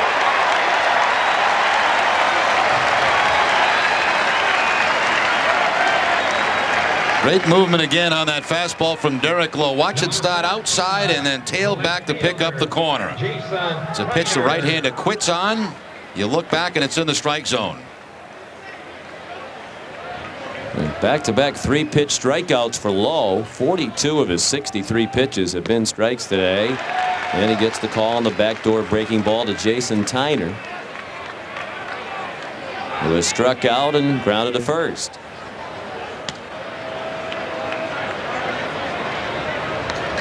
One and one.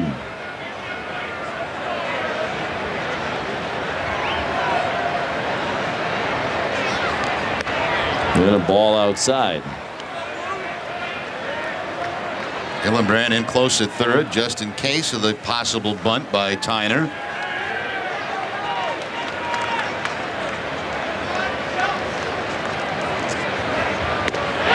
Strike two. Will it be considered bad form in this situation, down by 8 runs, given the situation Lowe's involved in right now, if the other team had a bunt for a hit? Yeah, I would not do it now. I mean, if a little closer ball game, obviously you're trying to get on base any way you can, and they're still trying to get on base. But as a weapon, I would put that one in my back pocket right now.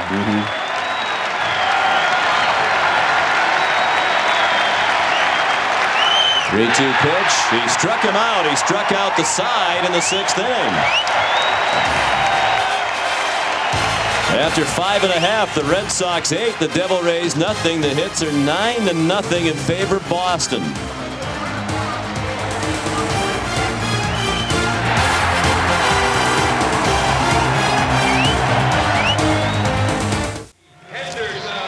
Back at Fenway Park, where the Red Sox lead Tampa Bay 8-0 and have hit them 9-zip. Time to check the scoreboard, brought to you by your friendly New England Dodge dealers. Only one other game underway right now in the American League.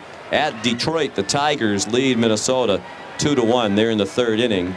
Matt Kinney and Nate Corneo are the starters. Later on, Chicago at Oakland. Mark Burley looking for his 5th win against Mike Fury. The Orioles and the Royals, Sidney Ponson against Paul Bird. Bird's 4-0. The Indians and the Rangers, Danny Baez versus Rob Bell. The Yankees and Mariners tonight, Ted Lilly against Freddie Garcia. And the Blue Jays and the Angels, Scott Air versus Aaron Seeley, who still has not won a game yet for Anaheim. Ricky Henderson is the batter, facing Travis Harper. He struck out the side last inning, and then Lowe matched it in the top of this inning. So the last 6 outs in this game have all been made via the strikeout. Harper came in last inning, struck out Varitek, Nixon, and Sanchez. Guess they want me to do the National League scores, huh? As they come flying by. And I guess they don't need any commentary. Cardinals won, Expos nothing in the 4th. But Montreal. Well, we might have some of that rain here tomorrow. We're in a rain delay. Phillies and Rockies in a few minutes. That's 4 strikeouts in a row now for Harper as Ricky is dispatched. If any of you want to fill in your own captions for these games, the schedule, feel free. Talk amongst yourselves. Number 30, the first baseman. I think they're better without commentary. That's the scoreboard. It's one of John Wilson's favorite part of the show. Yeah, it is. That's why it goes fast. It actually requires John to do something. That's sort of the problem that John has with it. It involves a little bit of extra effort to pop those scores right onto the screen. Jose Offerman, the batter.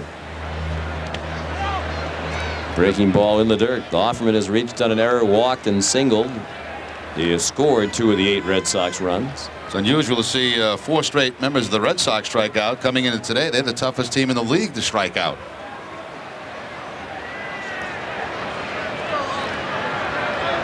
Sosa and Harper have combined now to retire the last 6 Red Sox hitters. That's a fair ball out of the reach of Cox and down the right field line. Conti picks it up and plays it back in, and Offerman has another hit. He's 2 for 3. This one's a double. The Red Sox now out hitting Tampa Bay 10-0. Looks like the ball may have hit the back of the first base bag and seemed to pick up speed to get by Steve Cox. Right there, stayed low, kicked down the line.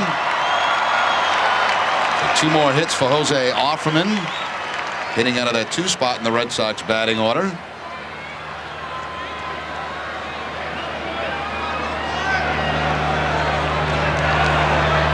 Here's Nomar Garciaparra, 1 for 3, a double off the wall in left center that knocked in a run in the 4th. High fly ball in shallow right for Conti.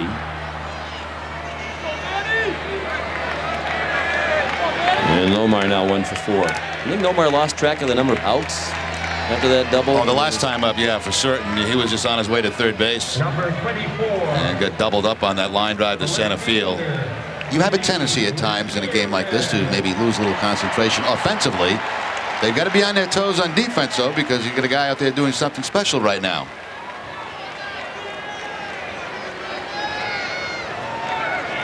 What were you saying?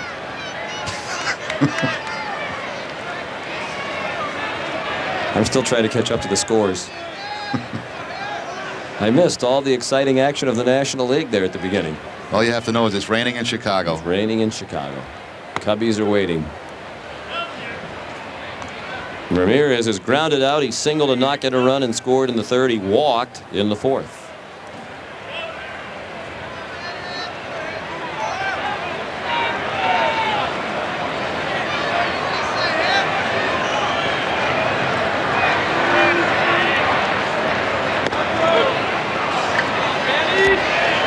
Two. Well, almost like Manny expects him to pitch around him with first base open. Instead, they're going right after him. He might as well now, down 8-0.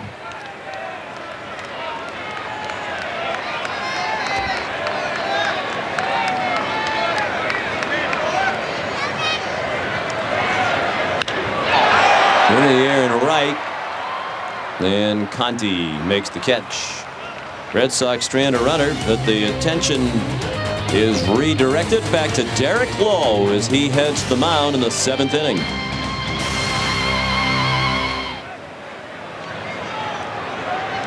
Derek Lowe's first pitch of the 7th, a strike to Randy Wynn. Derek's faced 1 over the minimum through 6 innings. The only Tampa Bay base runner as a result of a leadoff walk to Brent Abernathy in the 3rd. 0-2. Wynn has fly to center and struck out. Lowe struck out the side last inning. He's retired 12 in a row since the walk in the 3rd. Wynn swung one about eye high and smoked the foul ball off to the left. Veritek put that target up high. They wanted the high fastball. Wynn chased it, fouled it off. Wynn, Cox, and Hall, the 2, 3, and 4 hitters coming up. And another strikeout. Veritek has to throw down to first to Offerman for the out. 4 strikeouts in a row now for Lowe. All his pitches working today. The sinking fastball, able to locate it. The curveball. Strikeout here on the curveball. Nice play by Veritek. He'll chase Randy Wynn for a while. Finally throw to first base to record the out. Steve Cox.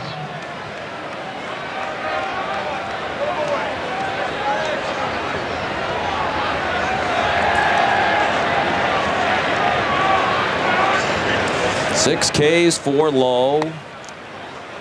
Steve Cox took a ball low. He has grounded to short and line to right. A nice running catch made by Trot Nixon in the 4th, about as close as they've come.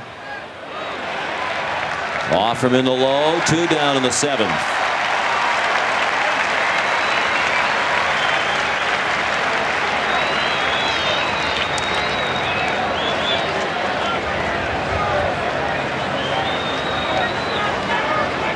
Number 44, the catcher, Toby Hall.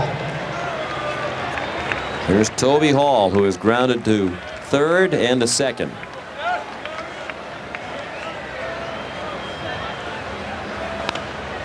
Hits it on the ground, foul, wide of 3rd.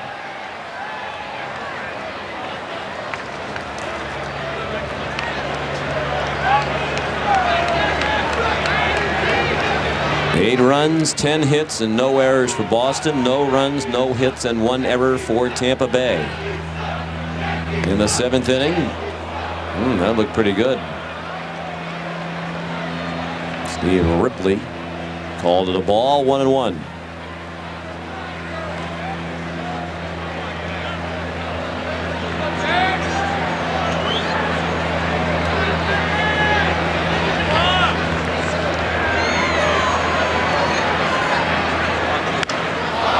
In the air in right center, Nixon is there. He makes the catch. Derek Lowe through the 7th inning, with the Red Sox still out hitting the Devil Rays 10-0. You're watching the Fox 25 Red Sox television network.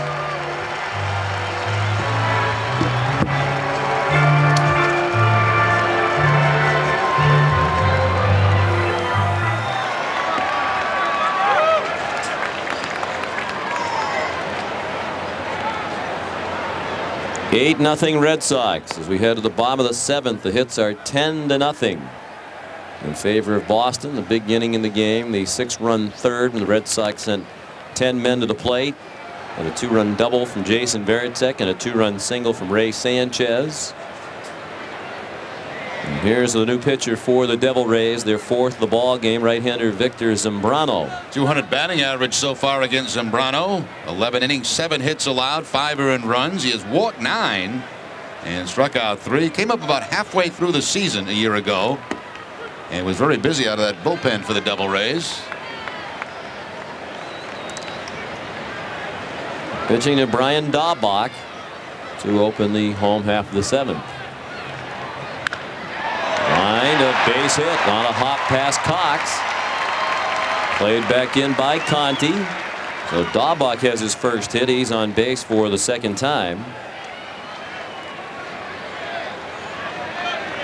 Every Red Sox hitter in the lineup today has a hit now. 29, the third baseman. They finished 2 periods at the Fleet Center, and the Canadiens still lead the Bruins 2-1. Sergei Samsonov's goal cut the deficit to 2-1 after they fell behind 2-0. Here's Shea Hillenbrand. Ball 1.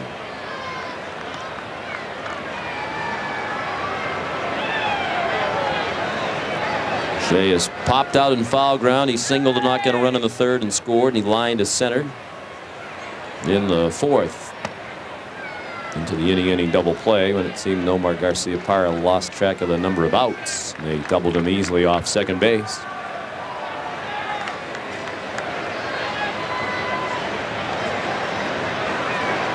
Hillenbrand with Varitek on deck. Little pop fly along the right field line. Conti makes the catch. He's battling the bright sunshine, the gusty breeze here today, and running out of room.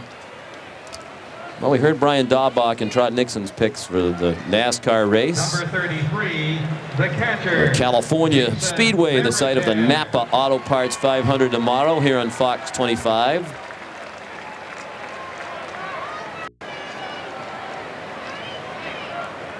Ryan Newman you going with, No, huh? I didn't pick him. I picked Kurt Busch. It got relayed incorrectly to the truck. That's why I was not commenting. You heard me say that, did you not? Yes, that's right. In the truck, they're acknowledging that it was a mistake. So you and Nixon took the same guy. Yes, I didn't know when I made the pick that Kurt Busch had been selected by Trot. He was my pick without that knowledge. He's with Tony Stewart for the first time this year. Maybe it's an omen. Maybe I should have Ryan Newman. Ryan Newman's the pole sitter. But I have a feeling it's going to be Bush's day. And I am coming off a win last week. We didn't get the pick on the air because we had the rain out last weekend in Kansas City. But I picked your favorite guy, Little Lee, Dale Earnhardt Jr., who did win the race at Talladega last week. Trot Nixon actually picked him too. See, I don't want to pick the same guy as Trot because I'm behind Trot in the standings. A little pop-up caught by Abernathy without the sunglasses on. Had a tough time with the sun. Let's look at the current standings. Nixon the leader, 45 points. Again, the fewest points to win. And how about Brian Daubach? He was talking smack all the way back to last year. If we let him in this, he would dominate. His best finish of the 5 races we picked so far was a 9th with Rusty Wallace back at Bristol, Tennessee. He hasn't had anybody finish higher than 16th other than that. I think Jeff Gordon threw off quite a few of his this season. Threw me off. Yeah, me too. In the 5 races, I picked him twice. I had 2 firsts and a 4th in the races I didn't pick Jeff Gordon. And the 2 that I picked Jeff Gordon, 23rd and 31st. The divorce, obviously, distracting him and causing me problems now, too, and I don't appreciate that. At least you don't have to make the alimony payments. No. Okay, they've amended the picks. Nixon and I both picked Kurt Busch. You're going with Tony Stewart. Yep. Solid pick.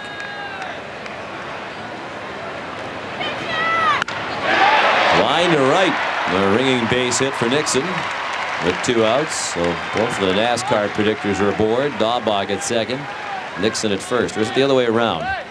Based on the way they introduced themselves on their tape segment. Number 30. So I was thinking you were going to pick Michael Waltrip because the first 2 races you picked Jeff Gordon. You can only pick the same guy twice, so you were done with him. Then you picked Little E 2 weeks in a row. You had Michael Waltrip last week, who gave you a nice second-place finish. So I thought you were going to come back with him. No, I don't. I'm going to stay with Tony Stewart. Waltrip did a nice job for me last week. We'll just leave it as is. I might want to save him for later in the year.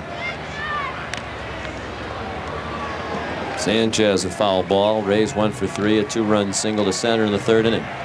I am starting to make a move on you now for second place, so I got to keep some bullets for later on. How are you making a move? You lost 1 point to me last week. I picked the winner, and you picked the guy who finished second. Well, you're in second place. I'm in third. I'm making a move. All right. You're announcing it right here. Here you come.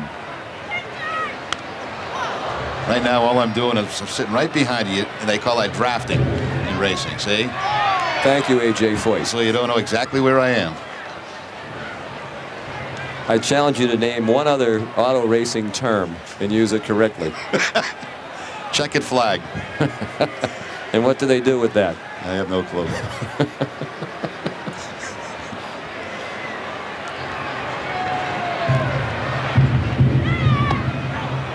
Check swing, strike 3. Zambrano out of the inning unscathed. The Red Sox at bats now just seem to be killing time for the crowd here in between Lowe's appearances on the mound as he heads back for the 8th.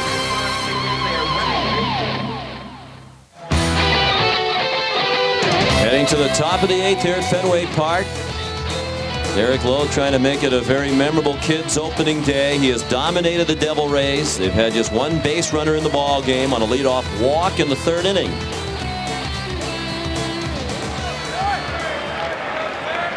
Lowe's retired 15 in a row since then. His first pitch of the 8th, a strike to Ben Grieve, who was twice grounded to second base. In the 2nd and 5th innings, Greg Vaughn on deck, then Brent Abernathy. In the air in left. Ramirez with room has it.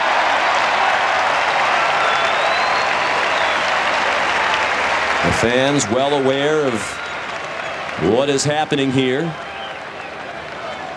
Number 23, the designated And you can feel the tension and the anticipation hanging in the air.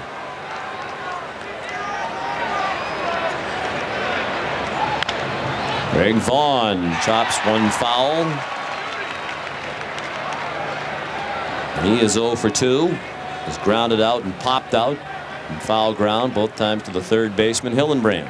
With every out made from the last inning, the cheers get louder and louder for Derek Lowe. It's the 18th first pitch strike of 24 hitters he's faced.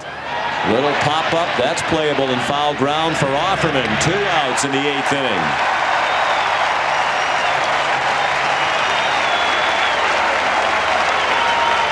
Of course, Lowe has been down this road before in this season, his first start of the year in Baltimore.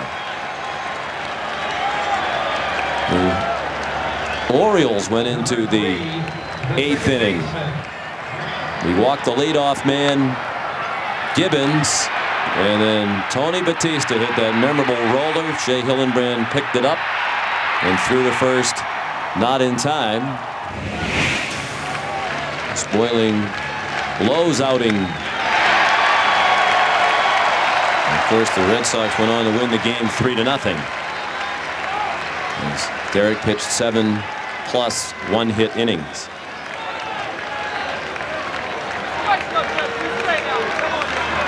Abernathy the batter. That one's just low, 1-1 the count. Abernathy reached base in the 3rd on a leadoff walk. And Russ Johnson followed by reaching on the fielder's choice. They are the only 2 men who have been on base. In essence, it's 1 base runner, 1 over the minimum faced by Lowe to this point. Same spot. A lot of times when you're going as low is, the umpire is a little more generous as the proceedings go along. Those are 2 pitches in a row that easily could have been called strikes, and Veritek had his head turned around talking to Steve Ripley. Third ball for strike 2.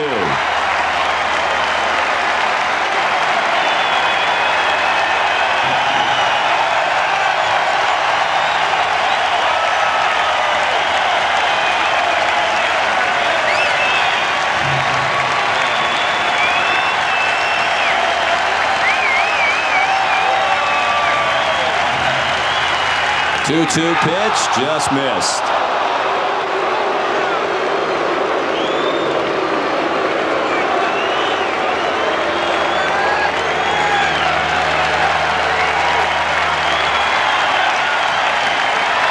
The payoff to Abernathy. Hit on the ground to short. Garcia Parra throws him out.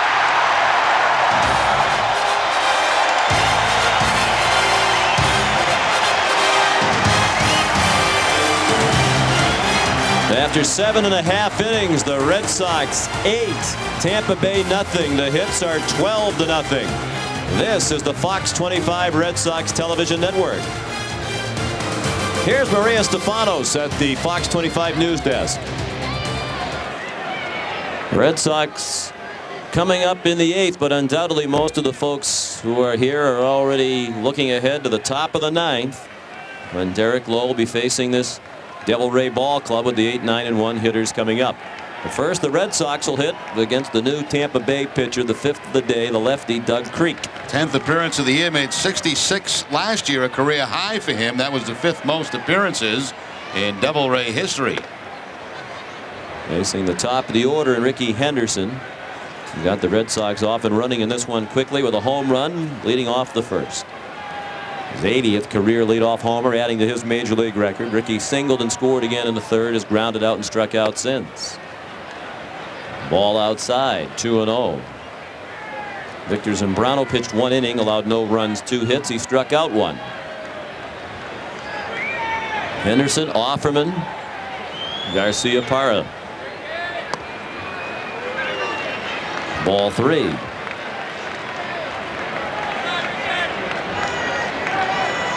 Only guy probably that'll talk to Derek Lowe in that dugout may be his catcher Jason Varitek. Other than that, they're going to leave him alone.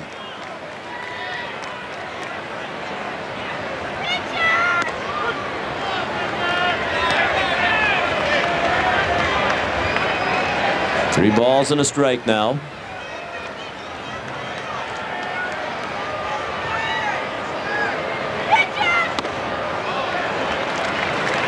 Ball 4 was close.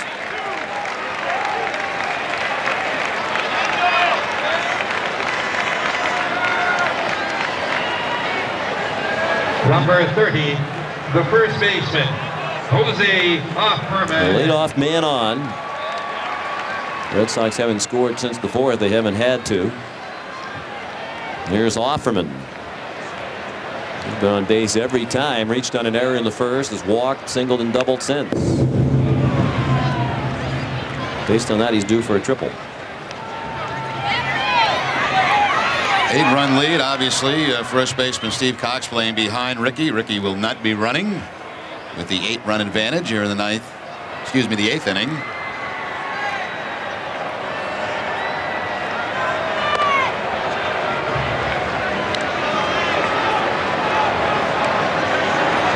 One and one on Offerman.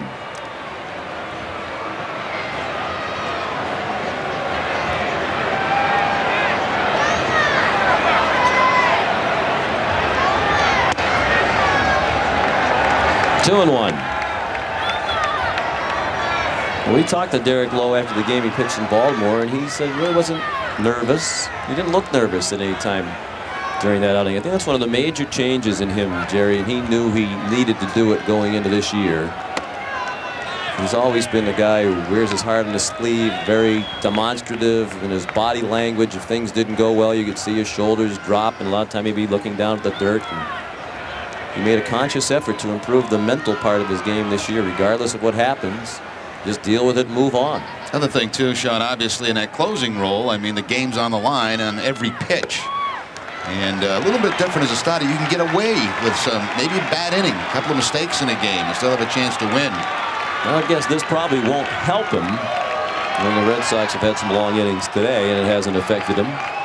Back-to-back walks by Creek. And more time for Lowe to sit there and ponder what's ahead.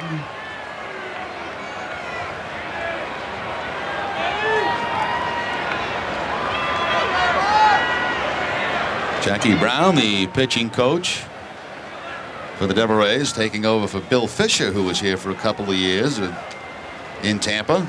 Did a nice job with the Devil Rays staff.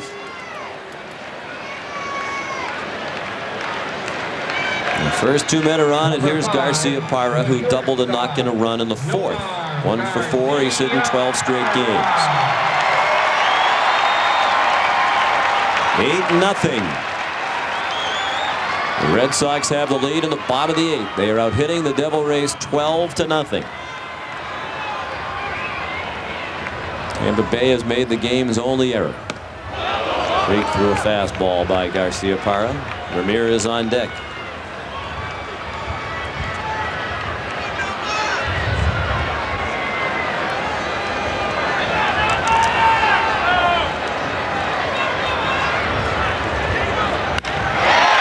Center in for a hit. Henderson will be waved around by Mike Cubbage. Wins throw, gets by the cutoff man Cox, and on to third goes Offerman. So a 2 for 5 day for Nomar with 2 runs batted in, and the Red Sox lead 9-0. Nomar missed the fastball on the first pitch, but didn't miss the breaking ball from Doug Creek. A hard line drive to center field. Again, that swing of Nomar, almost no stride, just kind of picks up his heel, puts it back down, and makes contact. A single for Garcia Parra. They've charged an error on Cox for failing to come up with that throw. It caromed off his glove and rolled into foul ground. The second Devil Rays error of the game. There's Manny Ramirez. Every time he's been to the plate today, 5 of them now, they've been runners in scoring position. At least 1. That's the case now with Offerman at third. And he's 1 for 3, a single in the 3rd that knocked in a run. He scored in that inning. He walked in the 4th.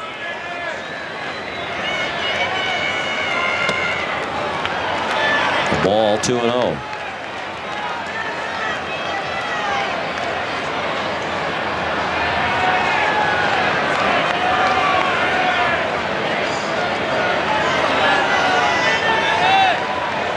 Outfield around toward right for Manny. Ball 3. These Tampa Bay pitchers obviously aware of how hot Manny's been lately. He's seen very few good pitches today.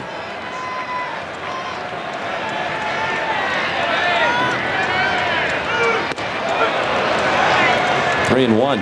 Fans love offense, but I think they prefer to say, we got enough runs right now. Let's see Lowe back on the mound as quick as possible.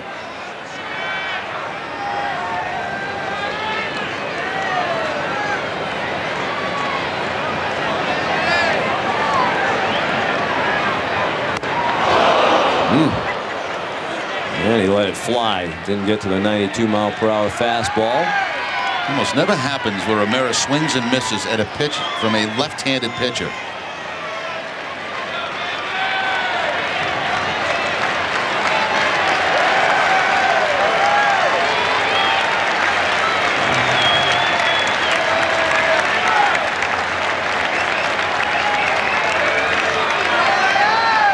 Nobody out here in the bottom of the 8th. 1 run already in. 2 walks, a single, and an error. 3-2 pitch, not close. 3rd walk of the inning for Creek.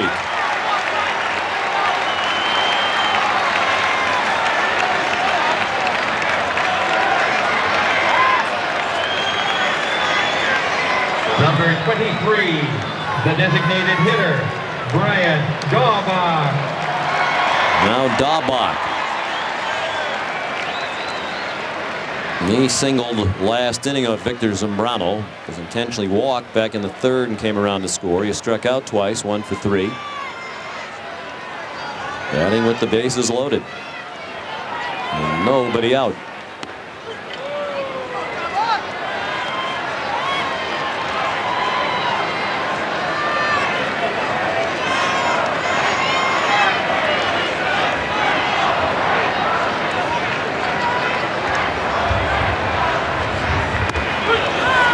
Strike.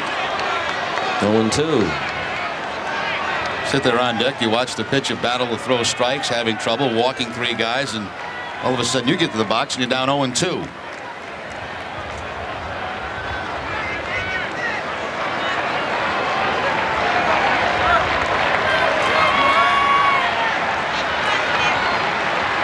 Look out. It was a breaking ball from Creek. Didn't break enough.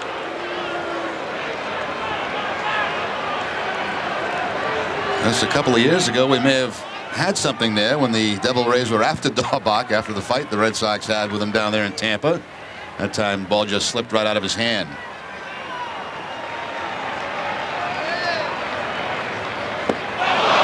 Swing and a miss. The off-speed pitch. Daubach fans for the third time. That's the first out of the inning. That's the curveball he was trying to break off on the one that slipped and went over Daubach's head. Good curveball here from Doug Creek. Big strikeout with the bases loaded.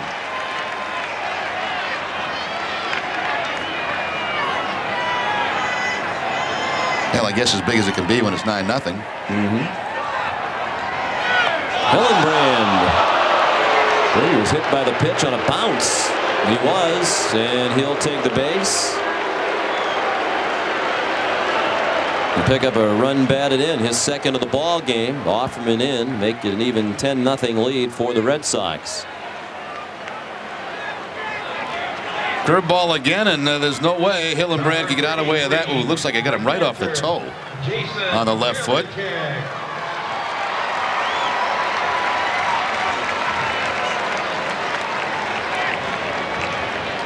Here's the seventh batter of the inning. Varitek batting right-handed. No wait as Hall, the catcher, does a little work on his equipment. Varitek can relate to that. Jason's at .467 right-handed this year, 7 for 15. Up for the second time today with the bases loaded. He hit a 2-run double to right with the Sox full in the third, and scored during that 6-run inning. Red Sox got 1 in the first, 6 in the third, 1 in the fourth, 2 here in the 8th. If you're just joining us, they've out-hit the Tampa Bay Devil Rays 13-0 here in the 8th inning.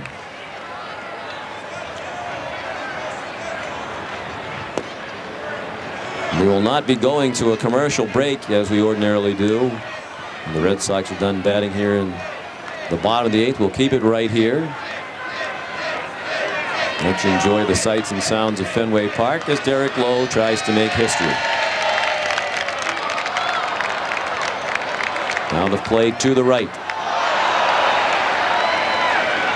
The ball and 2 strikes with 1 out and the bases loaded. Garcia Parra at third, Ramirez at second, and Hillenbrand at first.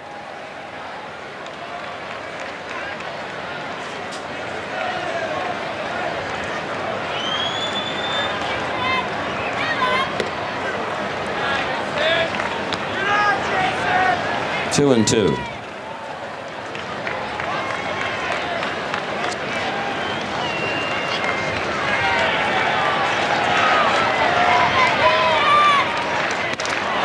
Late swing at a fastball for strike 3. Both outs in the inning have been strikeouts for Creek. He's had quite an inning. He's walked 3 and hit a batter, given up just 1 hit and struck out 2. So far he's given up 2 runs. Derek Lowe's been in the dugout now for 16 minutes.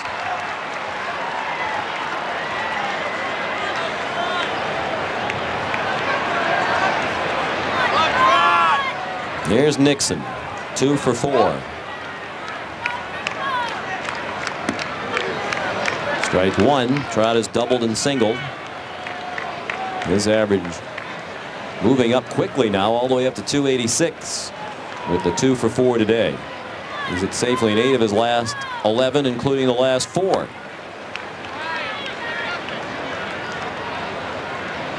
1-1.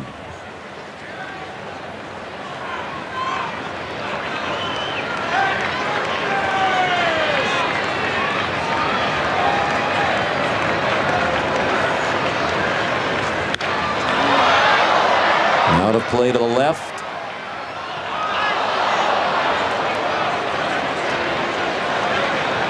Creek's a well-traveled veteran. He's been in the St. Louis, San Francisco, White Sox, Cubs, and Devil Rays organizations, and he also pitched in Japan in 1998. From Georgia Tech University and that school's Hall of Fame. Strike 3, borderline pitch. So Creek had 3 strikeouts in the inning, but also gave up 2 runs on 3 walks, a hit batter, and 1 hit. We go to the top of the 9th. We'll keep it right here with the Red Sox leading 10-0. And the fans on their feet to salute Derek Lowe as he gets ready to return to the mound.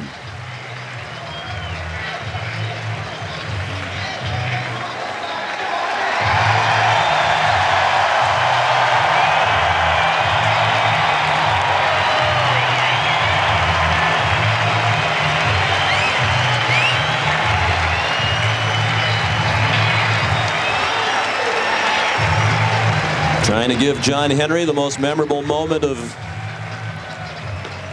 his brief reign as Red Sox owner. Through 8 innings, just 89 pitches, and 60 of them strikes, regularly pouring in the first pitch strikes. Just 1 base runner for the Devil Rays on a leadoff walk to Brent Abernathy.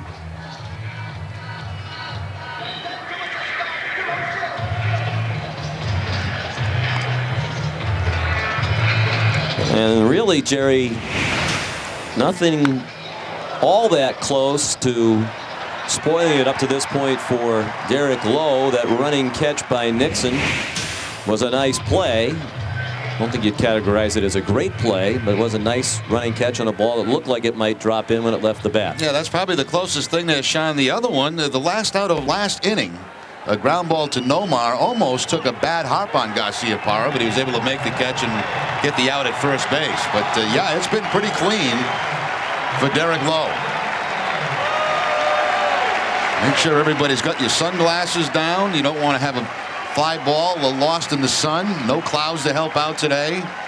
Dive for every ground ball possible. The 8, 9, and 1 hitters due up for Tampa Bay here in the 9th. Russ Johnson leads off, and Lowe's first pitch a strike. See Ripley's call? He made that call before the ball even got to the catcher's mitt. Little flare, caught by Sanchez. You could hear a collective groan as that one left the bat. Looked like it might be a little dangerous looper in a shallow right center, but Johnson got very little of it. And Sanchez only a step or 2 onto the outfield grass to make the catch for the first out of the 9th. Red Sox lead 10-0. Out hitting the Devil Rays 13-0.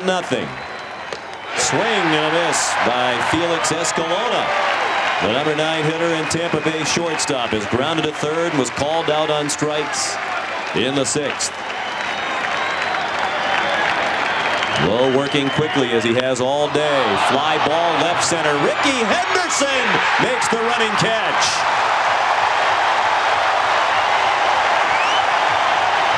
Henderson starting in center field in a major league game for the first time since July 30th of 1998. Called upon to make a difficult running catch under pressure.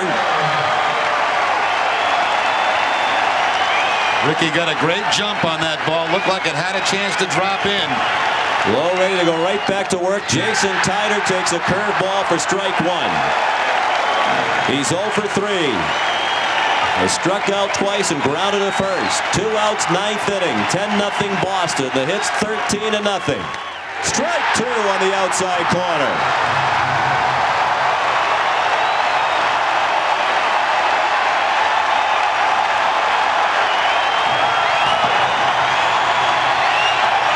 The 0-2 to Tyner. Hoping he'd chase that one. Veritek set up high. 1-2.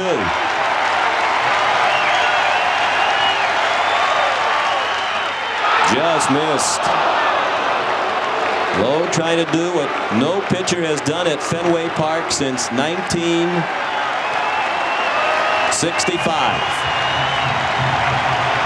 And Dave Moorhead of the Red Sox accomplished a rarity against Cleveland. The 2-2 pitch. Bounced right to Sanchez on the first, a no-hitter here for Derek Lowe.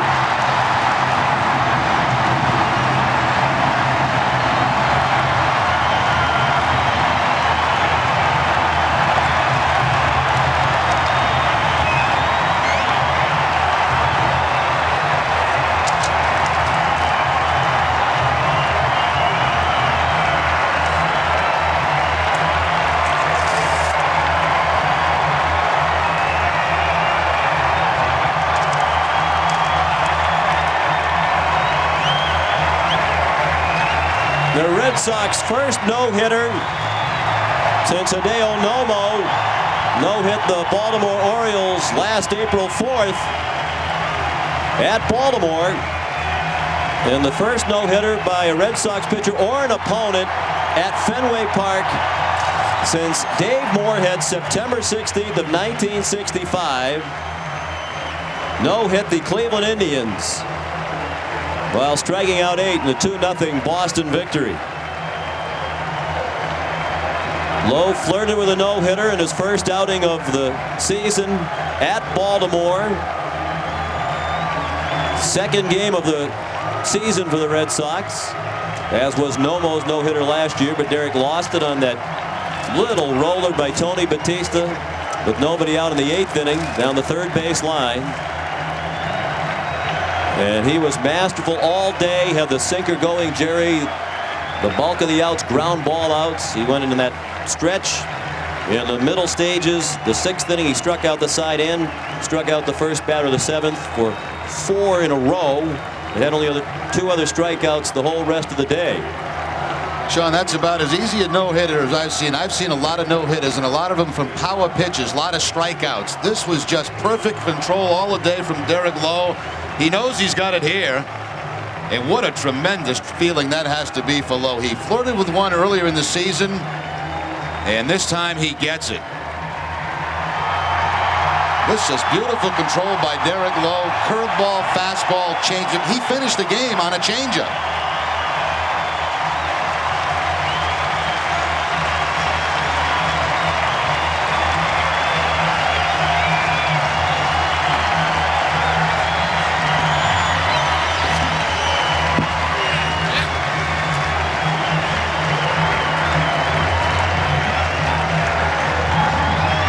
And Derek Lowe joins us now down the field. Derek, I know you can probably still feel your heart pounding in your chest. What are you thinking right now, my friend? It was so nerve-wracking. I tried to, as crazy as it seems, I tried to reflect on, in Baltimore, how nervous I was and be able to make pitches. But, that last out, I've seen so many times guys go 8 2/3, and, I got 2 strikes, and I wasn't able to finish him. And Veritek called a fantastic game. He's been doing that all year, and I didn't shake off once. And, not in my wildest dreams would I ever think something like this would happen. Derek, that's the point I was going to make. I was watching all day long. I didn't see you shake off Jason at all, and you had such confidence in your pitches. The last out of the game, I believe, came on a changeup. Changeup, yeah. You just try to, pitch your game no matter what the situation is, and I'm just so happy. Especially the way I pitched in this park last year, and I struggled so much, and to be able to pitch good here is, it's a fantastic feeling.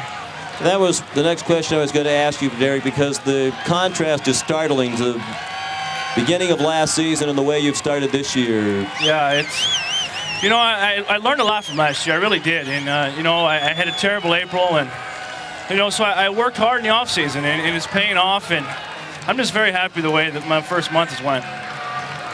How deep into the game were you before you started to think about it? As you said, you've been down this road already this season, the first outing in Baltimore. When today did you think, here we go again? Physically, I started getting a little nervous in the top of the 8th, and you can kind of tell when it's going to be your day. I made a lot of mistakes. Greg Vaughn he popped one up, and when things like that start happening to Ricky Henderson in the 9th inning, I made a mistake, and he made a great play, and again, I can't tell you how I feel. I was going to ask you, Derek, was there anything hit today, like say from the 5th inning on, that made you nervous, that looked like it was going to drop in?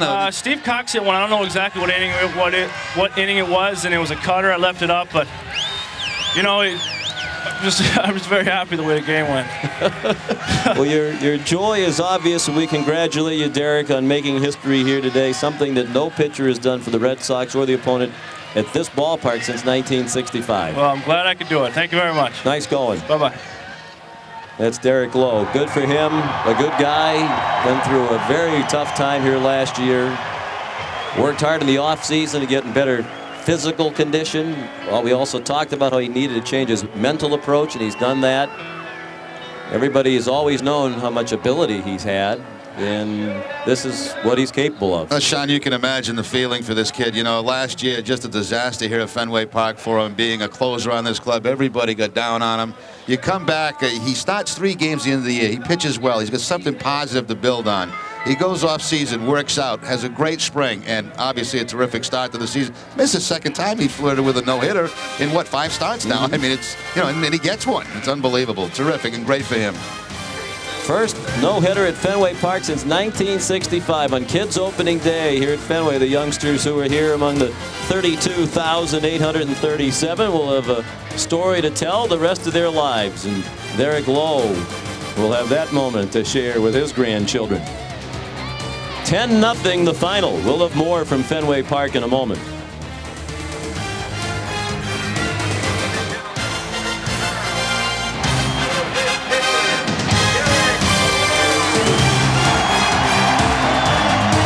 Red Sox win 10-0. Derek Lowe pitches a no-hitter. He's back out to say words to the fans. Let's listen. I'm just glad all you guys were here to enjoy this with me. I know last year you guys had no confidence in me, and I deserve that. And, I just want to come out in this park and get the confidence back in you guys. And I'm just very proud that you guys stayed with me and cheered me on throughout the game. Thank you very much. And there are still thousands of fans here at Fenway Park just milling about, talking about what they witnessed today, perhaps hoping that Derek Lowe would come back out one more time. But as we look around Fenway Park, you can see there in the bleachers in the top of your screen, lots of folks just don't want to leave because they watched something special and historic here today. The totals for Boston: 10 runs, 13 hits, no errors, and 10 men left on base. For Tampa Bay, no runs, no hits, 2 errors, and 1 man left. The only base runner they had all day is Derek Lowe flirted with a perfect game. Just the walk to Abernathy to open the 3rd prevented that. He faced 28 men, 1 over the minimum. It's his first complete game in the major leagues. His longest outing had been 7 innings, done several times in his career. In his first major league shutout, in his 27th big league start. Career appearance at the major leagues, number 303 for Derek Lowe.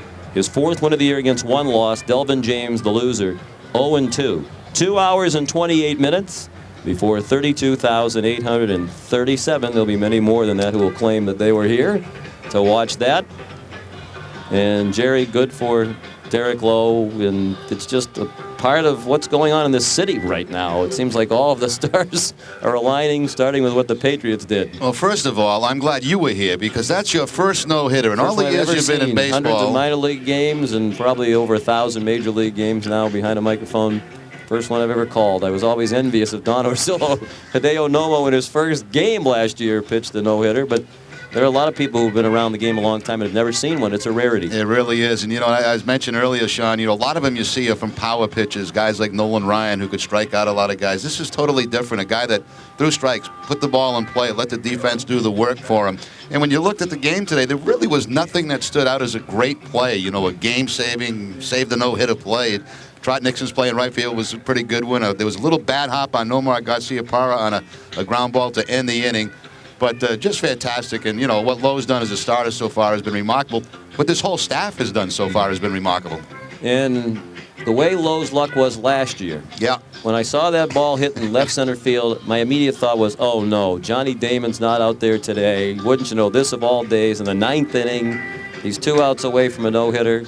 But Ricky Henderson made a difficult play. It wasn't a spectacular play, but it was a running catch about waist high. Yeah, he got a great jump on the ball. And even the ball that was hit towards Sanchez looked like it was going to be one of those soft line drives that may reach in. So, Just it's great for everybody that was here today. When's the last time we had a no-hitter at Fenway Park? Many moons ago? 1965. Unbelievable. So things couldn't go better right now for Derek Lowe. Things can't be going any better for the Red Sox right now. And it's always a thrill to be here on a day like this. Indeed it was. Kids opening day, a new era in Red Sox baseball, new ownership, new attitude, and good things continue to happen. The Red Sox have now won 3 in a row.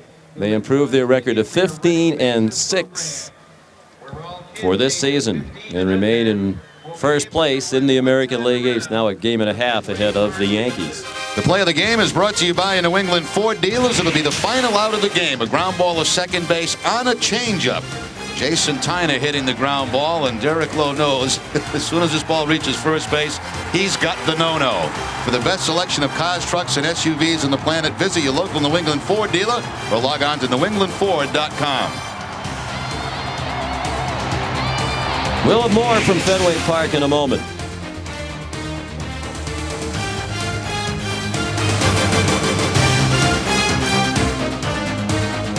Once again, the final score of today's game, the Red Sox 10, Tampa Bay nothing, with the story of the no-hitter pitched by 28-year-old Derek Lowe. This is the Fox 25 Red Sox television network.